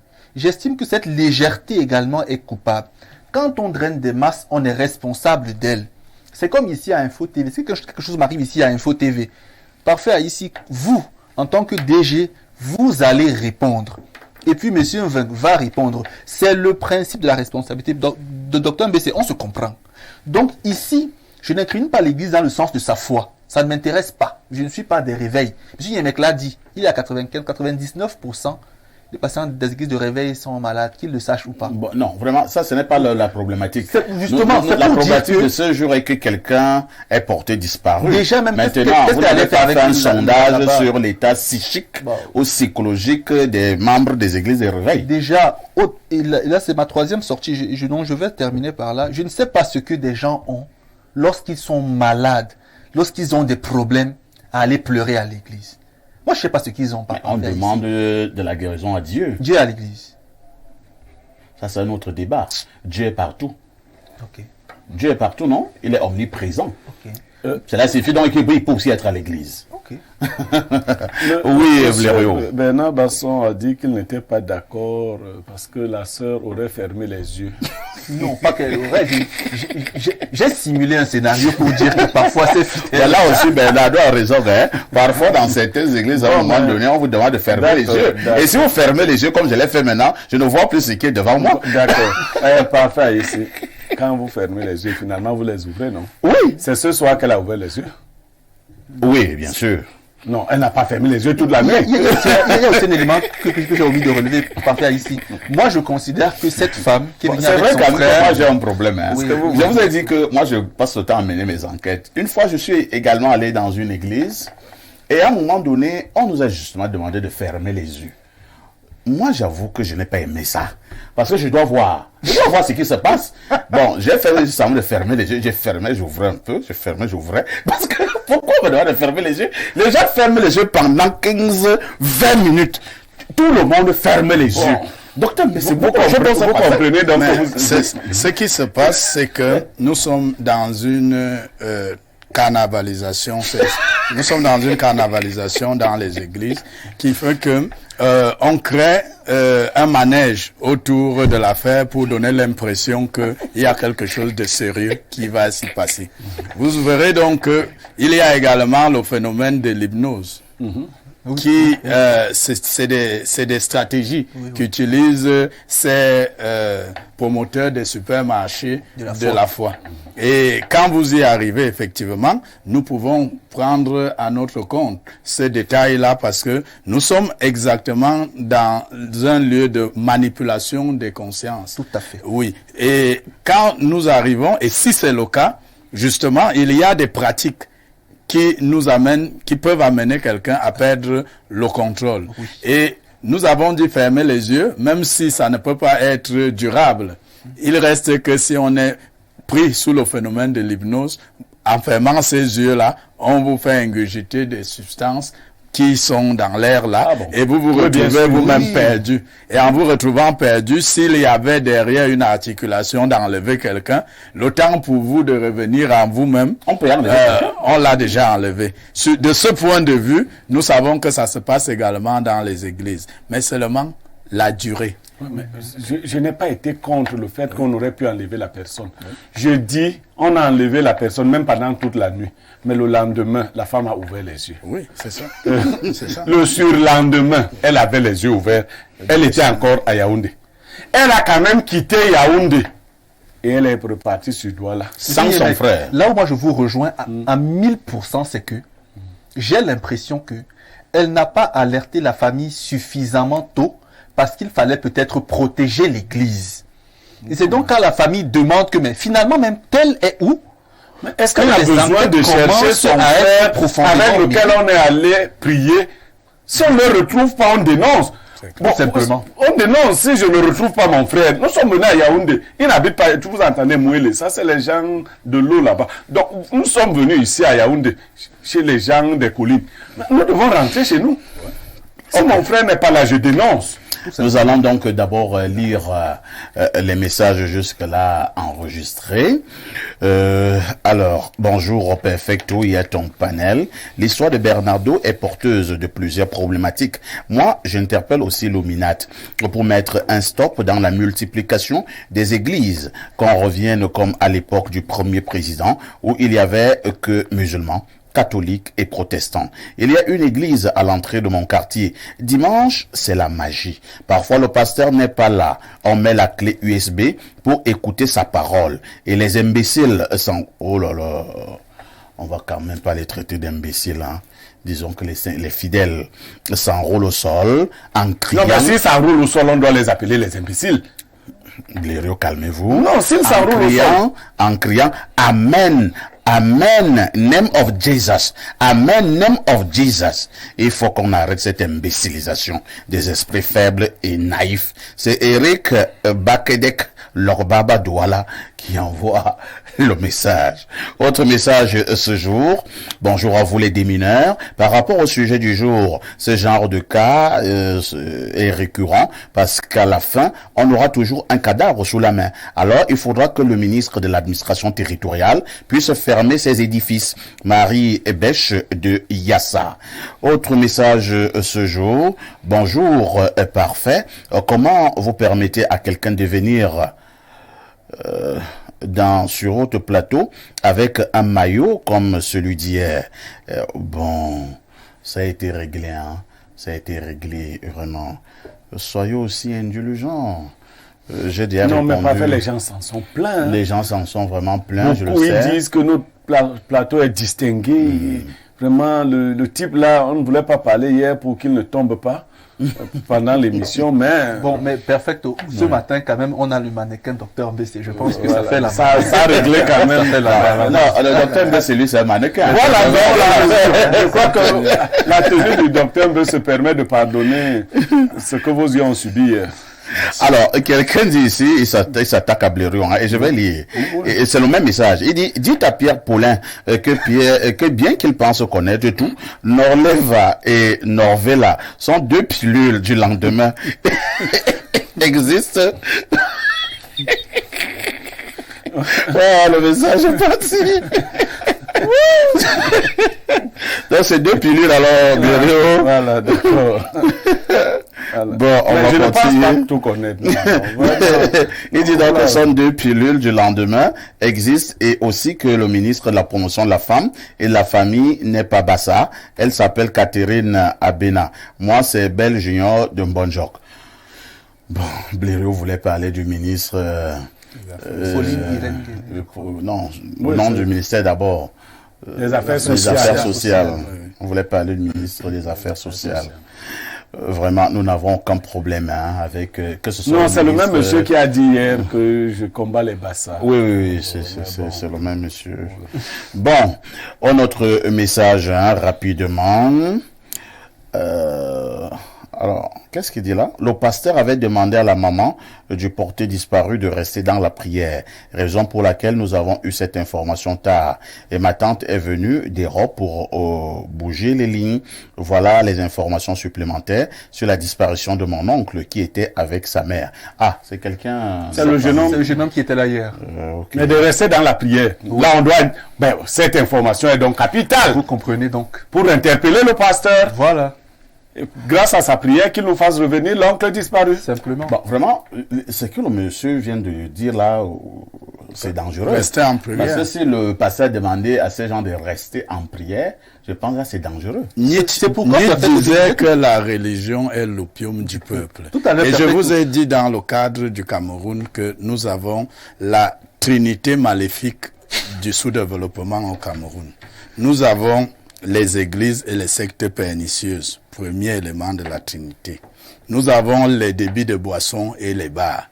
Nous avons également une institution qui forme les corrupteurs, l'ENAM.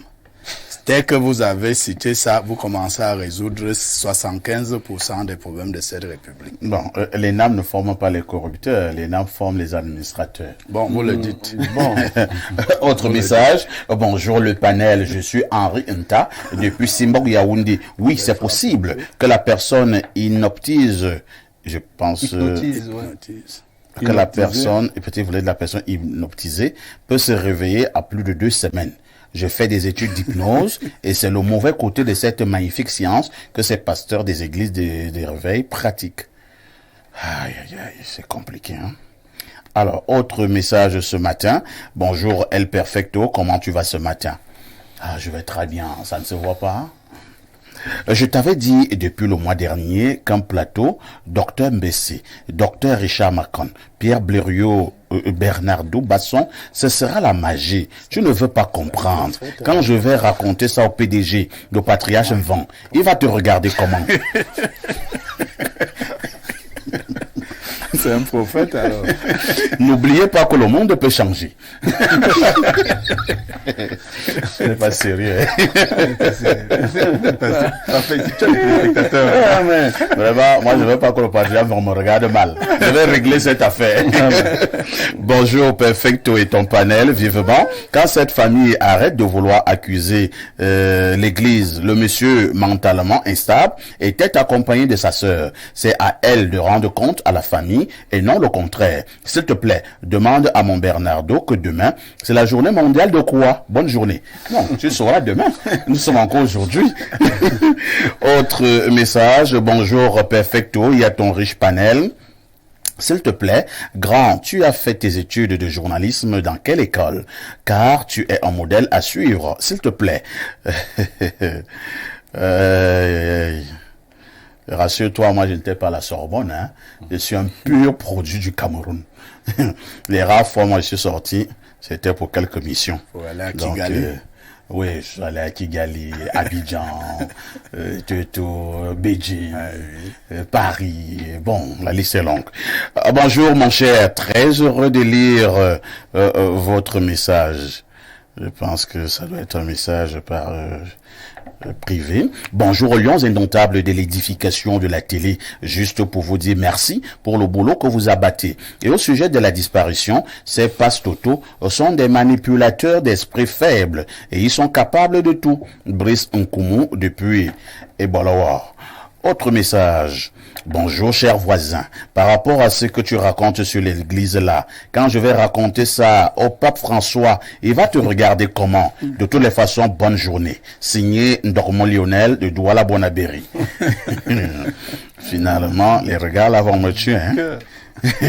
Bonjour le grand perfecto et votre panel. Dites à monsieur Bernardo, si vous ne priez pas, sachez que les autres trouvent la voie dans la prière. D'autres trouvent la voie dans le maraboutisme.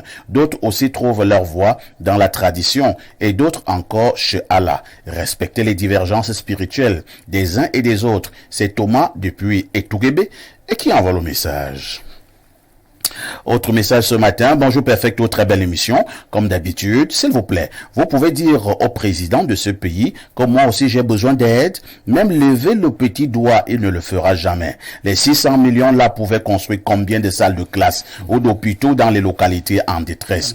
Pathétique, c'est ainsi que je peux qualifier les gens qui nous gouvernent. Pour la dénonciation du jour, moi je pense que les autorités devraient vraiment mettre un accent sur cette affaire d'église.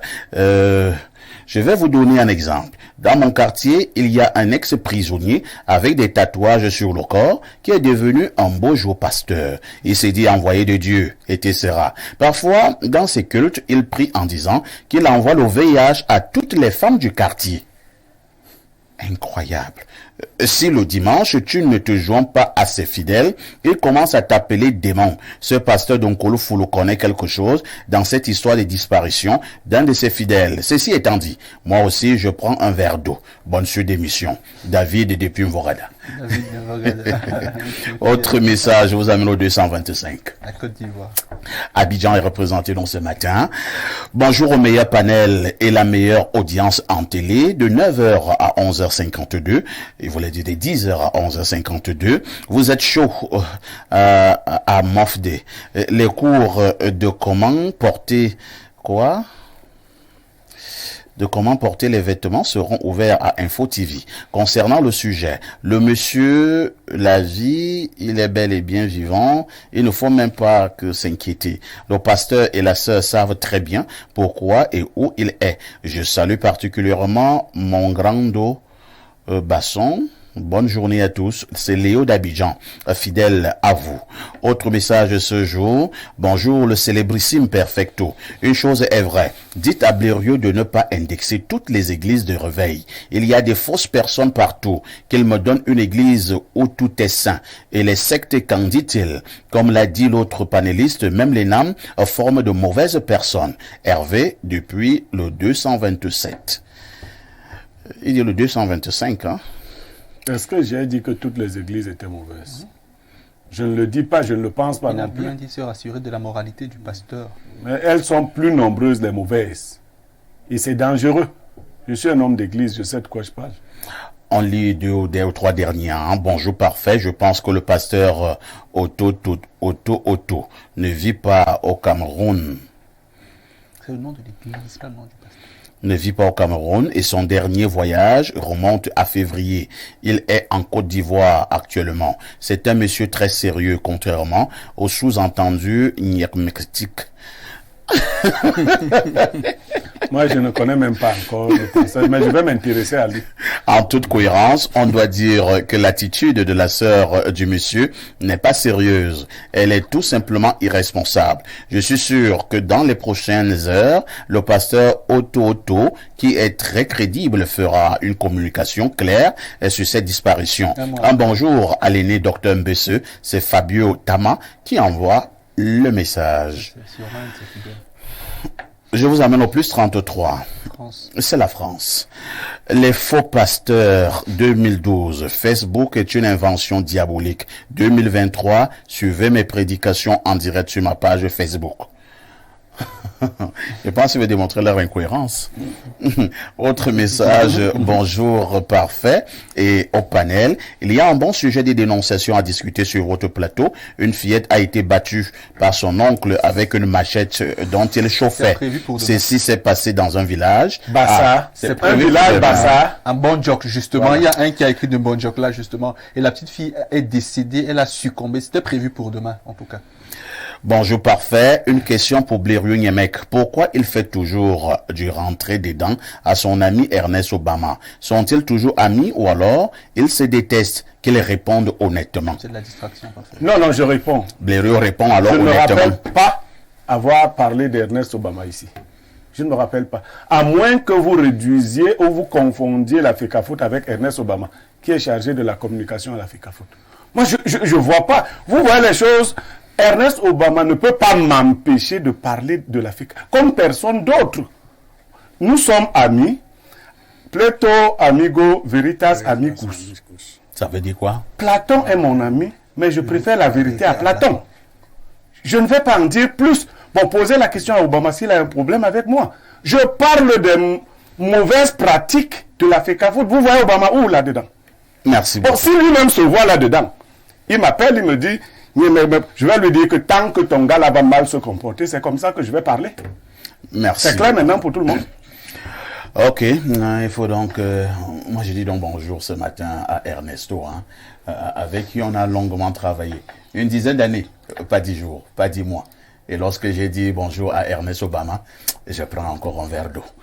Si vous nous rejoignez à l'instant, sachez que vous avez fait le meilleur choix, celui de regarder Info TV au canal 307 sur Canal Plus International. Nous sommes également de tout cœur avec ces câbles distributeurs qui commencent, bien que de manière très timide, à injecter le signal d'Info TV au niveau justement de leur câble de distribution. Merci donc à ces câbleurs responsables, que cela soit simplement contagieux. Nous allons maintenant parler d'un sujet, ma foi, très important. Nous le disions donc en ouverture. Le constat qui est fait depuis un certain nombre de jours est que beaucoup de sang coule au Cameroun à travers bon nombre de crimes. Comment comprendre cette situation? Dieu a-t-il définitivement tourné le dos à la République du Cameroun? Comment comprendre une telle montée en puissance du crime en quelques jours, en quelques semaines dans notre pays, le Cameroun? Je vous passe tout d'abord la parole, docteur Mbesse, en vous posant naturellement une question. Quel est le regard que vous posez justement sur cet aspect des choses depuis un certain temps dans notre République? Oui, parfait. Nous parlons là d'un fait et en réalité qui n'est pas un épiphénomène et qui ne saurait être réduit à un fait divers. Parce que tant la récurrence et la résurgence du phénomène interpelle et devrait en faire un sujet d'ordre de préoccupation publique. Parce que nous avons là affaire à l'industrie de la mort qui se manifeste de plusieurs manières. Le phénomène récurrent, c'est le fait que les vies disparaissent, dont la désacralisation de la vie, avec des variations. Nous avons d'une part ce que nous pouvons considérer comme étant les crimes rituels, d'autre part des crimes passionnels. Et lorsque nous nous retrouvons dans cette logique, le cas par exemple qui nous interpelle ici est beaucoup plus orienté dans la logique des crimes passionnels.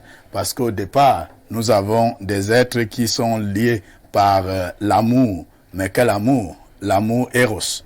Et quand on parle de l'amour Eros, nous sommes exactement dans l'intersubjectivité, nous sommes dans le jeu des émotions.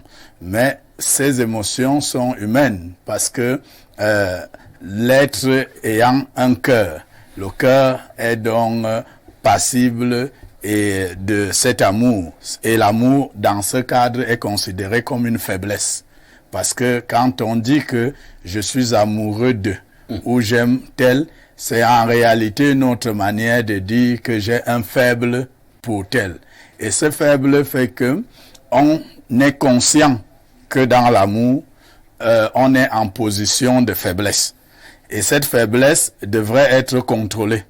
Il faut le dire. Et si la faiblesse n'est pas contrôlée, l'être faible, c'est-à-dire celui qui sent une flamme pour quelqu'un, se sent donc ainsi désabusé. Et quand il est désabusé, il en arrive à des extrêmes. Ça, c'est l'explication que nous pouvons donner du phénomène. qui n'en est pas une justification.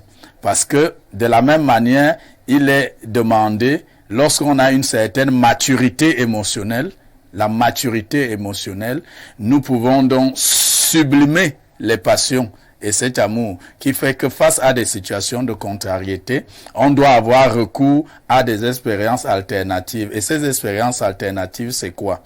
Il y a d'abord au niveau sociologique, micro-sociologique, la famille. Parce que en bon africain, le sentiment d'amour est encadré par les membres d'une communauté.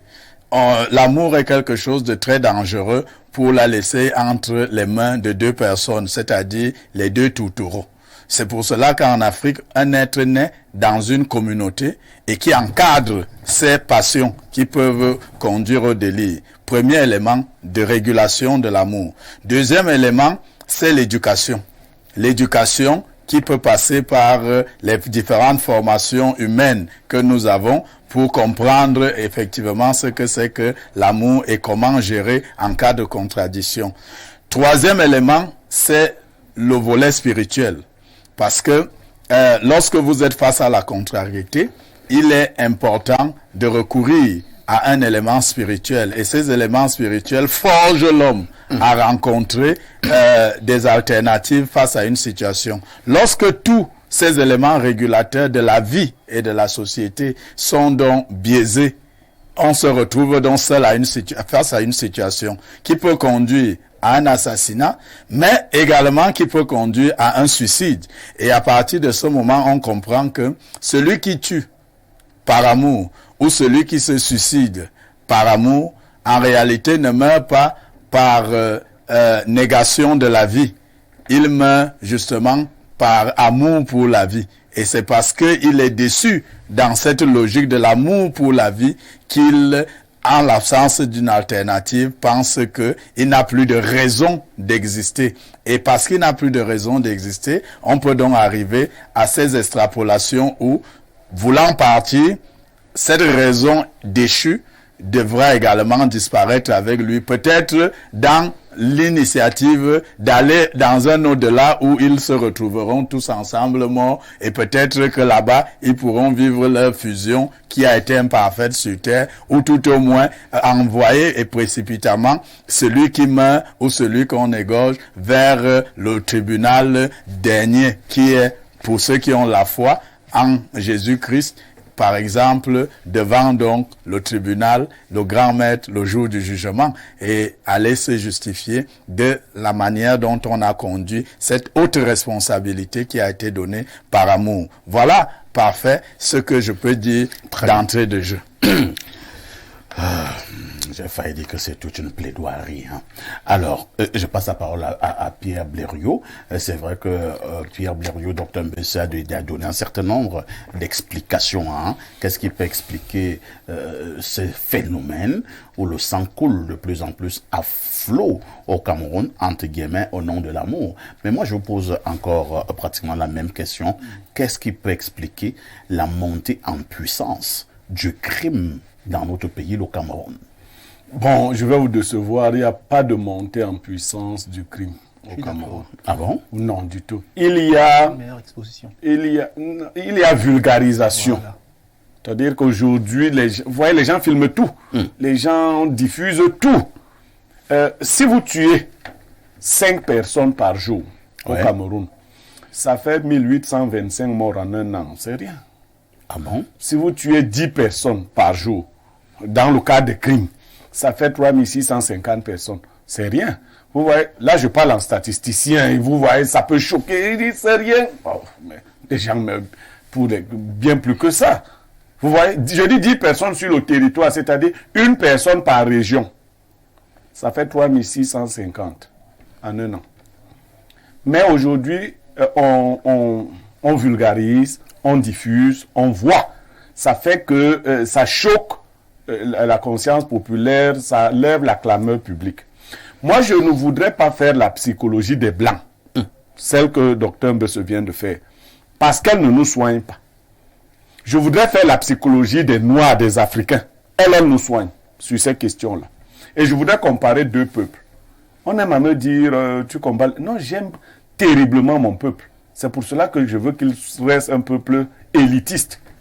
Vous allez le comprendre, je suis Bassa. Et je veux que les Bassas soient au niveau où on les avait placés. Mais il y a deux peuples que je pose sur la question des relations amoureuses. Le peuple Bassa et le peuple Béti. Chez les Béti, la femme est un bien communautaire. Vous trouverez difficilement un Béti qui a assassiné son frère pour une question de femme. Chez les Bassa, oh là là là là, oh là là. C'est une question tellement privée, individuelle, que c'est la source de toutes les guerres. On ne blague pas. Oh là là. Nous sommes attachés chacun à cette... Cela ne veut pas dire que nous ne lorgnons pas souvent celle d'autrui. Non. La psychologie africaine, moi je préfère sur la question des femmes. Je ne vais pas vous faire les théories des blancs que le docteur Mbese vient de développer là. Parce qu'elles ne vont pas vous soigner. Je dis aux jeunes, même à ceux qui vont dans les églises, ne cristallisez pas vos énergies sur les femmes. Non. Ne faites pas ça. Vos cœurs vont subir des choses pas possibles. Ni sur les hommes non plus. Aimez votre femme, aimez votre mari, mais avec un certain détachement. Vraiment, c'est le conseil. Je sais, c'est difficile. Vous n'avez peut-être pas encore été vacciné, vous qui me regardez, mais à chacun son tour. Le vaccin n'est pas souvent très loin. Pour qu'il n'ait pas ces effets dévastateurs que vous voyez souvent, où un individu a mis toute son énergie. On dit, c'est le poète Lamartine qui le dit, hein, un seul être vous manque et tout est dépeuplé. C'est-à-dire que vous avez cristallisé une énergie tellement forte sur un seul individu. Je dis aux jeunes souvent, très souvent les amours d'enfance ne sont pas vos amours. Elles sont, parce que le mot amour au pluriel est féminin, elles sont comme des tempêtes qui s'arrêtent souvent quand la pluie finit. Ça, c'est Petit Pays aussi qui le dit. Hein. Alors, vos amours d'enfance, il faut les entretenir. Et il faut préparer les jeunes à cette psychologie-là. La jeune fille que vous draguez quand vous avez 18 ans, elle a 17 ans, difficilement elle peut être votre épouse. D'ailleurs, elle est votre mère, elle est plus âgée que vous. Vous vous trompez là, elle vous trompe, vous la trompez. Vous ne pouvez pas aller très loin dans la plupart des cas. Donc, préparez-vous à ce que quand elle aura 26 ans, un papa qui aura fait sa vie va vous la prendre. Donc, vous resterez son bon copain. Voilà, moi je vous décris les choses comme ça, comme elles se passent souvent. C'est-à-dire, à 26 ans, ses parents vont estimer qu'elle doit être une source de revenus pour la famille. Vous, avec la cherté de la vie, la dureté de la vie au Cameroun, vous serez encore en train de chercher vos marques. Alors, le papa là, qui a 43 ans, elle va l'épouser calmement. Et vous devrez bien faire le deuil de cette jeune fille-là. Ainsi de suite. Il faut ouvrir vos cœurs. Il faut davantage utiliser votre énergie dans d'autres sphères. Je n'ai pas dit de ne pas aimer. Mais ne mettez pas tous vos œufs dans un seul panier. Vous savez, le suicidaire ou le suicidé, c'est quelqu'un qui n'a peur de rien d'autre. Vous ne pouvez même pas lui proposer, vous ne pouvez même pas le menacer avec une autre sanction, parce qu'il n'y a pas une sanction au-dessus de la mort. Mais en même temps, c'est quelqu'un, comme le disait le docteur Mbese, qui aime trop la vie pour mal la vivre. Il estime que ce que la vie lui donne est insupportable. La vie est injuste. Lui, il va donc créer un nouveau monde. Vous ne pouvez pas créer de nouveau monde. Le monde, c'est celui-ci dans lequel nous vivons. Merci beaucoup. Bernardo, nous en avons donc parlé ici. C'est vrai qu'il y a eu évolution dans le cadre de cette triste affaire, l'affaire de Nangai Boko. Le bonhomme de nationalité nigérienne avait été interpellé à Yaoundé hier, selon certaines sources. Il se serait donné la mort dans une cellule du côté de la DRPJ, le fameux monsieur qui a égorgé une femme et je pense 6 autres enfants à Nangai Boko. Au moment où nous parlions encore de cette affaire, toujours hier, un autre monsieur a également égorgé son épouse, je pense cette fois-là du côté de l'extrême nord, à Mokolo, son épouse qui était enseignante de lycée. Et lui enseignant du primaire. Et lui enseignant donc du primaire, comme Martel Blériot. Ouais. Je ne sais pas. C'est important de le noter. Alors, Bernardo, qu'est-ce qui fait problème aussi dans la recherche des raisons, des causes, la forte souffrance au Cameroun fait en sorte que décidément, bon nombre de Camerounais ont des nerfs à fleur de peau? C'est l'une des causes secondaires, causes résiduelles. La déception et la douleur sont proportionnelles à l'attachement qu'on porte à quelqu'un ou à quelque chose. L'attachement qu'on porte à quelqu'un ou à quelque chose est fonction des sacrifices qu'on a consentis pour obtenir cette chose ou cette personne-là. Il y a 3 raisons principales de mon humble avis qui peuvent justifier cet état de choses, notamment les crimes passionnels. Le premier élément concerne les environnements de famille. Il y a des personnes qui, dans leur famille, sont très souvent dégradées, ne sont pas couvertes d'amour et grandissent avec de vides sentimentaux.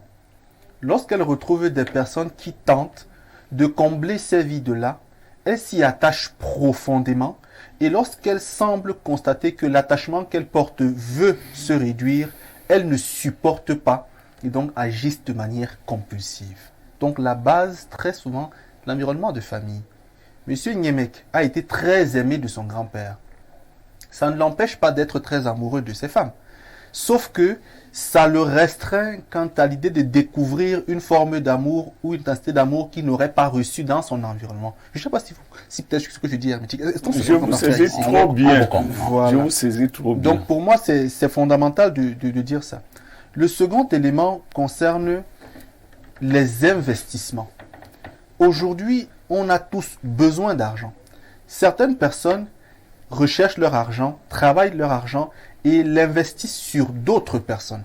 C'est là où je vous arrête donc, oui, en disant que si vous m'avez bien compris, oui, de ne pas cristalliser sur un individu. Je suis d'accord. Quand vous aidez quelqu'un, ça doit être de manière détachée. Alors si vous mettez toute votre énergie à aider quelqu'un, bien évidemment, vous allez en mourir. Oui. Ici. Vous mettez toute votre énergie. Ce que M. Yemek dit là, je le rejoins. Vous allez en mourir. Oui. On est d'accord dessus. Voilà pourquoi je dis. Il y a un gars qui a une boutique à Nanga et Boko, qui prend tous ses biens pour donner à une famille. C'est sûr que quand la famille là va le décevoir, il va tuer tout le monde là-bas. Tout à l'heure, en prenant la parole, j'ai bien dit que... Ce n'est pas pour justifier. Non, c'est pas expliquer. En expliquant juste. Tout à l'heure, j'ai dit l'attachement qu'on a vis-à-vis des personnes est tributaire de l'investissement qu'on consent sur ces personnes-là. Donc, aujourd'hui, vu le fait que l'argent devient rare, devient compliqué, il y en a qui quand même prennent sur eux par amour d'investir sur d'autres personnes. Et lorsqu'elles n'ont pas le retour sur investissement, cela crée donc un problème majeur qui peut donc créer soit au crime, soit au suicide. Le troisième problème est socio-environnemental. Dans un climat de misère totale et de difficultés, les humains développent de nombreuses difficultés psychiques. Si vous avez tout le temps faim chez vous, vous pouvez devenir agressif. Si vous manquez d'argent, vous pouvez devenir susceptible. Si on vous a longtemps humilié, vous pouvez devenir rebelle. Donc, l'environnement de l'individu, et là c'est le psychologue qui parle, conditionne ces réactions psychiques qui sont diverses. Et donc, fait naître cet environnement-là des troubles soit unipolaires, dépression et le reste, soit bipolaires. Aujourd'hui donc, beaucoup de citoyens camerounais comme d'Afrique et même au-delà de l'Afrique connaissent des troubles psychiques très importants mais n'en sont pas conscients. Et donc ces troubles-là font naître des réactions qui sont généralement incontrôlées. Voilà pourquoi moi je dis toujours aux Camerounais qui le veulent et avec qui j'échange qu'il faut procéder par un travail progressif sur la gestion du quotient émotionnel quand on n'est pas sûr de pouvoir le gérer. Si un mec, par exemple, peut être quelqu'un de sanguin, sauf qu'il n'est pas violent. Donc, il y en a qui ne savent pas se contrôler et devraient travailler dans ce sens. C'est pas une affaire de blancs parfaits ici. Beaucoup de personnes sont troublées et l'ignorent. Donc, je pense que toutes ces raisons-là cumulées créent un climat comme celui qui fait naître des crimes passionnels de façon assez redondante. Merci Bernardo. Nous allons encore rapidement lire quelques préoccupations des téléspectateurs. Bonjour Info TV, bonjour Espace Mini. Le politologue Mbessé est un sapeur. De toute manière, il a mis une bonne fringue. Maintenant, par rapport au thème. J'espère que c'est pas une femme. Non, c'est Thomas Noir, analyste sociopolitique. Ça pose même un autre problème. Merci Thomas. Merci Thomas. Merci Thomas. Maintenant, par rapport au thème, je voudrais dire que le crime grandit parce que nous n'avons pas terminé nos humanités spirituelles. J'appelle humanité spirituelle tout ce que le docteur Mbesse nous a expliqué. Courage, oh là là, qu'est-ce qu'il dit là? Tout ce que le docteur Mbesse nous a expliqué, courage au docteur Mbesse. Contrairement à ce qu'on peut croire, il y a guérison dans les propos du docteur Mbesse. Et même Blériot trace aussi quelques pistes. Mais tout compte fait, il s'agit de faire ces humanités spirituelles. Être initié dans l'école de sagesse pour éviter le crime passionnel. C'est donc Thomas Noir, analyste sociopolitique et sportif. Bonjour monsieur Haïssi, belle émission, que les jeunes hommes comprennent qu'ils doivent chercher l'argent et les femmes seront à leur recherche. C'est bien dit. Et c'est clair. Chercher l'argent et les femmes seront à votre Que les jeunes hommes comprennent qu'ils doivent chercher l'argent et les femmes seront à leur recherche. C'est comme ça que Le ça crime marche. de Nanga doit être une bonne leçon pour les jeunes filles matérialistes de nos jours. Et merci pour le numéro du frère avocat. C'est Dominique Onkoukouma, Anti Manu Mbirambani. Vous appelez Bernardo? Oui, tout D'accord. à l'heure, nous, on a rendez-vous à 13h. D'accord. Autre message ce matin. Bonjour Perfecto, et à ton plateau, Obama censure tous les détracteurs de Samuel Eto'o et Digui qui a attendu la nomination en vain, a engagé une forte campagne de dénigrement et en a payé les frais. Donc Obama, il faut toujours le surveiller. C'est Jonathan Adouala qui envoie le message. C'est vrai que Stéphane Edigui, nous l'avons reçu à 2 semaines, où il était vraiment très énervé par rapport à ce qui se passe à la FECAFOOT. J'ai appris que Edigui subit maintenant des représailles du côté de la FECAFOOT. Mais c'est bien fait pour Edigui. Ah bon? Je lui avais dit comment ça allait se passer. Il n'a Tu pas l'as compris. appelé combien de fois? Je l'ai appelé. J'ai dit Edigui, je t'ai appelé combien de fois? Il n'a pas compris. Bonjour mon cher parfait, aussi à ton panel. Juste vous dire que les tueries qu'on vient aujourd'hui... Je pense que je voulais dire qu'on vit aujourd'hui proviennent de plusieurs choses. Beaucoup vous... Il faut vraiment souvent bien écrire. Hein? Tu dis beaucoup vous dire que c'est l'amour. Et moi, je vais dire ça. Beaucoup vous disent. On va dire que c'est... Non, mais quelquefois le clavier, pour ceux qui ne Il anticipe veillent pas, même parfois. Le clavier est capricieux, parfait. si vous ne faites pas attention, Il faut... Pourquoi les autres écrivent il faut relire les textes. Beaucoup vous disent que c'est l'amour, mais je dis l'amour n'a rien à voir dans les théories premières. Dans les théories premières, tu vois, il n'y a même pas d'article. Ah, vraiment, je saute. Je dis que pas de virgule, pas de point, quelqu'un écrit comme ça. Je sais pas, vous voyez un peu. Et je saute. Et je vous amène au 226 chez notre ami de Ouagadougou. Salut le plateau. Parfois ici, le Cameroun est un pays extraordinaire. Comment comprendre que les DG et PCA, pour d'autres, auraient passé plus de 30 ans en poste qui, oui, cela peut s'expliquer par le fait que les gouvernants ont remarqué que les jeunes intellectuels passent leur temps à chuter, qu'ils se sont tous brisés les côtes et jambes, qu'ils ne peuvent plus tenir debout. À chaque fois pour une interruption de parole, vous entendrez « je chute par là ». Mais alors, les vieux doivent rester éveillés sur vous pour des prières, pour que Satan enchaîne davantage le Cameroun. C'est Paul depuis Ouagadougou. Paul, tu n'es pas sérieux. Autre message. Bonjour les démineurs. Perfecte toutes mes condoléances pour ta mère. J'espère que tout s'est bien passé. Beaucoup de courage à toi pour la suite. Concernant le sujet à l'ordre du jour, sachez que le cœur n'a pas l'os. C'est Daryl de Mendon. Autre message. Je lis comme c'est écrit, hein. Bonjour Perfecto, tu ne lis plus mes messages, pourquoi? Ismaël depuis Bertois. Tu vois alors Ismaël, tu n'as rien dit. Et moi j'ai donc lu le message. C'est vrai que les gens me font vraiment ces procès de ne pas lire leurs messages. Je ne connais personne de ceux qui envoient des messages. C'est le pur hasard. C'est-à-dire, je pique, je lis, je pique un message, je lis. C'est le pur hasard. Parfois, je lis des messages après l'émission. Par moment même, je réagis moi-même pour répondre. Bon. Bonjour, le lamido des journalistes. Les crimes passionnels sont causés par des individus qui ne connaissent pas le vrai amour. Un coiffeur qui compte épouser une fille qui présente son master parce que les beignets haricots et un morceau de maquereau chaque soir trouve qu'il a trop fait à la fille. Bonjour Monsieur Aïssé et à tout votre panel. Pour le sujet du jour, moi je laisserai la conscience de tout un chacun ce matin dans cette grande maxime que nous répétons au quotidien. Si tu sais que tu n'aimes pas le Magida, alors n'accepte pas les cadeaux du Magida. Voilà ce qui peut aussi justifier un crime passionnel dans notre environnement. Un dit fils de l'océan. Autre message ce jour. Perfecto Niemek, c'est la magie. Pour les PCA, seul Dieu sait. C'est Paul de Kribi qui envoie le message. Un autre message, bonjour aux démineurs.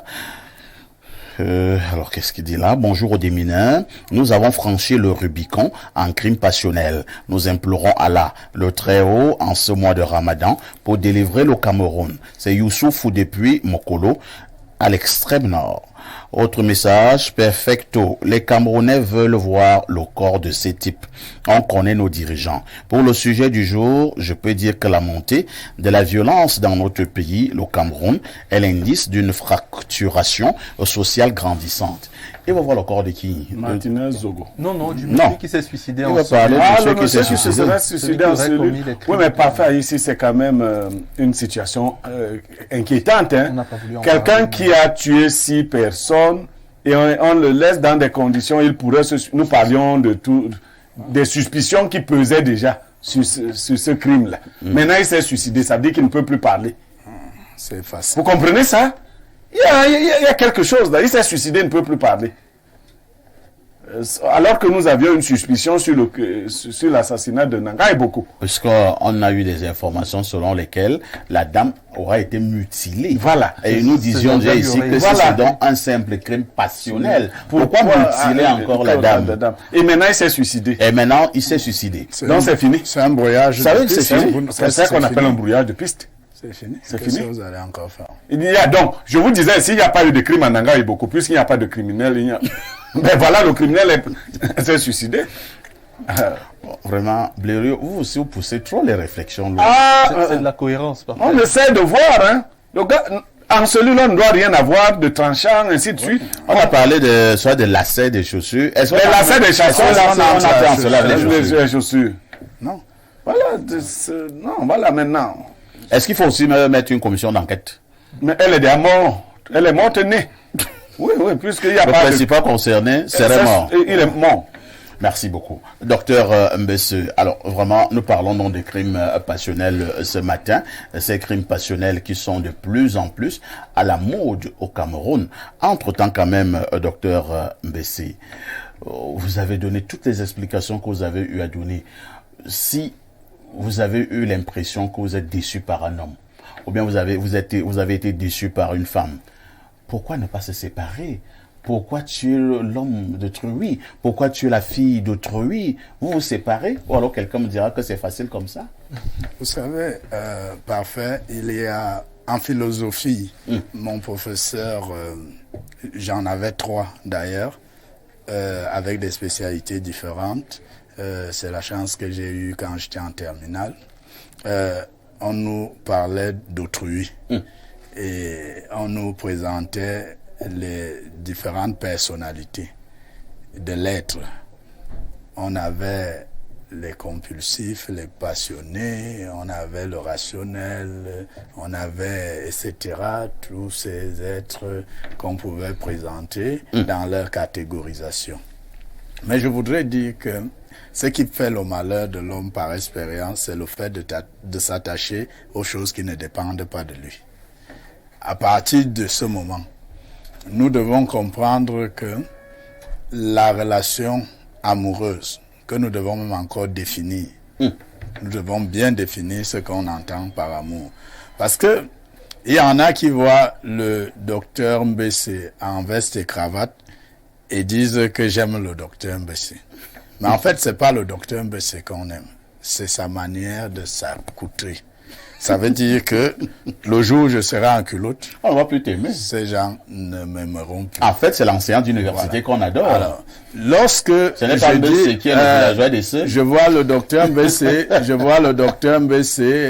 en situation d'enseignement, il fait preuve d'une certaine intelligence par sa manière d'aborder. En fait, je fais preuve d'admiration, c'est pas de l'amour.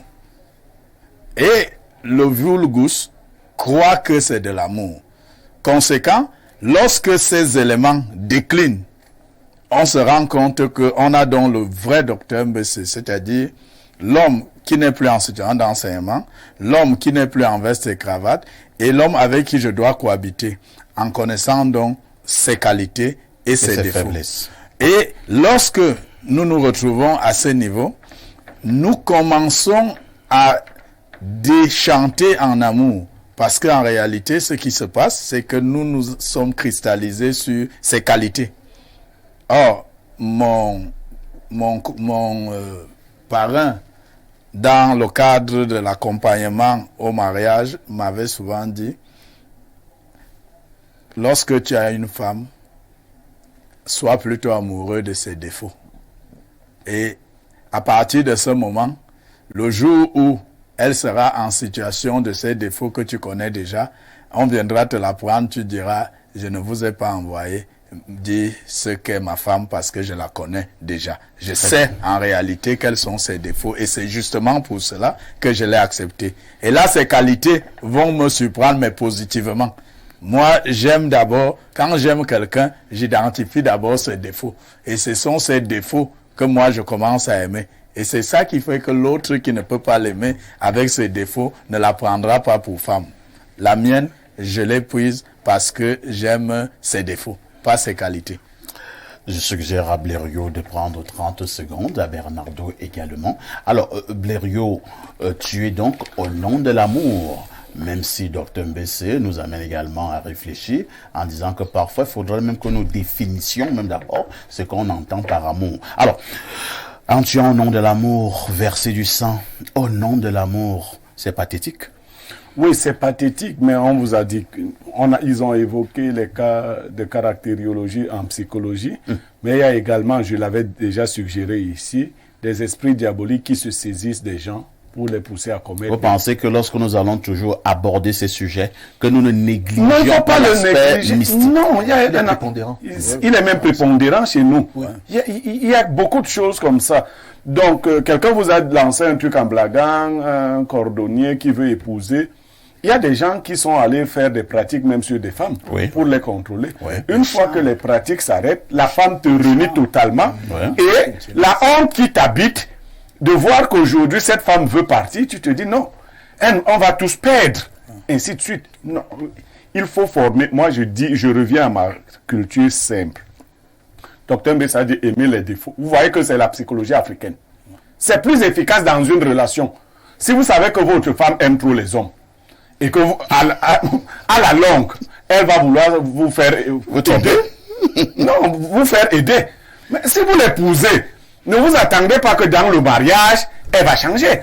Si vous savez que votre gars est l'homme de beaucoup de femmes, et moi, mon père, lui c'est mon père Mbondo, Emmanuel Pierre, m'a dit que dans notre affaire, des hommes qui aiment beaucoup les femmes là, on ne garde pas les femmes.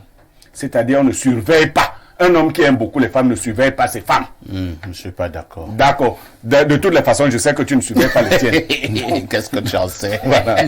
Bernardo Basson, les crimes passionnels, un conseil à ceux qui sont passionnés, même si quelqu'un me dit donner aussi un conseil dans ces histoires d'amour, de relations homme-femme, il me disait parfait, n'épouse jamais la femme que tu aimes.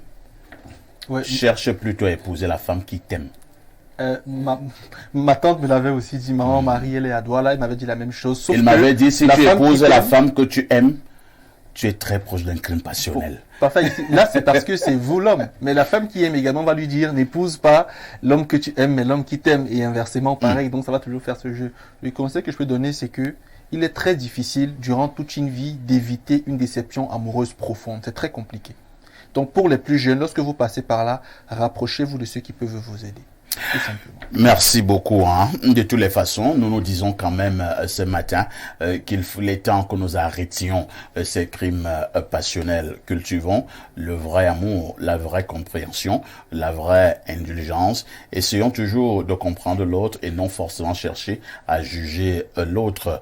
Ce sang qui coule à flot au Cameroun depuis un certain temps au nom de l'amour, c'est tout simplement regrettable. Merci à mon consultant de tout temps et de tous les temps, Pierre Blériot-Niemek, resté égal à lui-même. Et pourquoi ne pas dire merci pour la pertinence de ses arguments, l'enseignant d'université, docteur François-Désiré Mbesse. Merci également à notre juriste invité permanent, Bernardo Basson, dans le cadre de ces échanges à 12h. Vous aurez droit au journal de la mi-journée sur Info TV. N'oubliez surtout pas que le soir, vous aurez votre journal en anglais à 19h. Vous aurez également le journal en français à 20h. À 21h, vous aurez votre débat.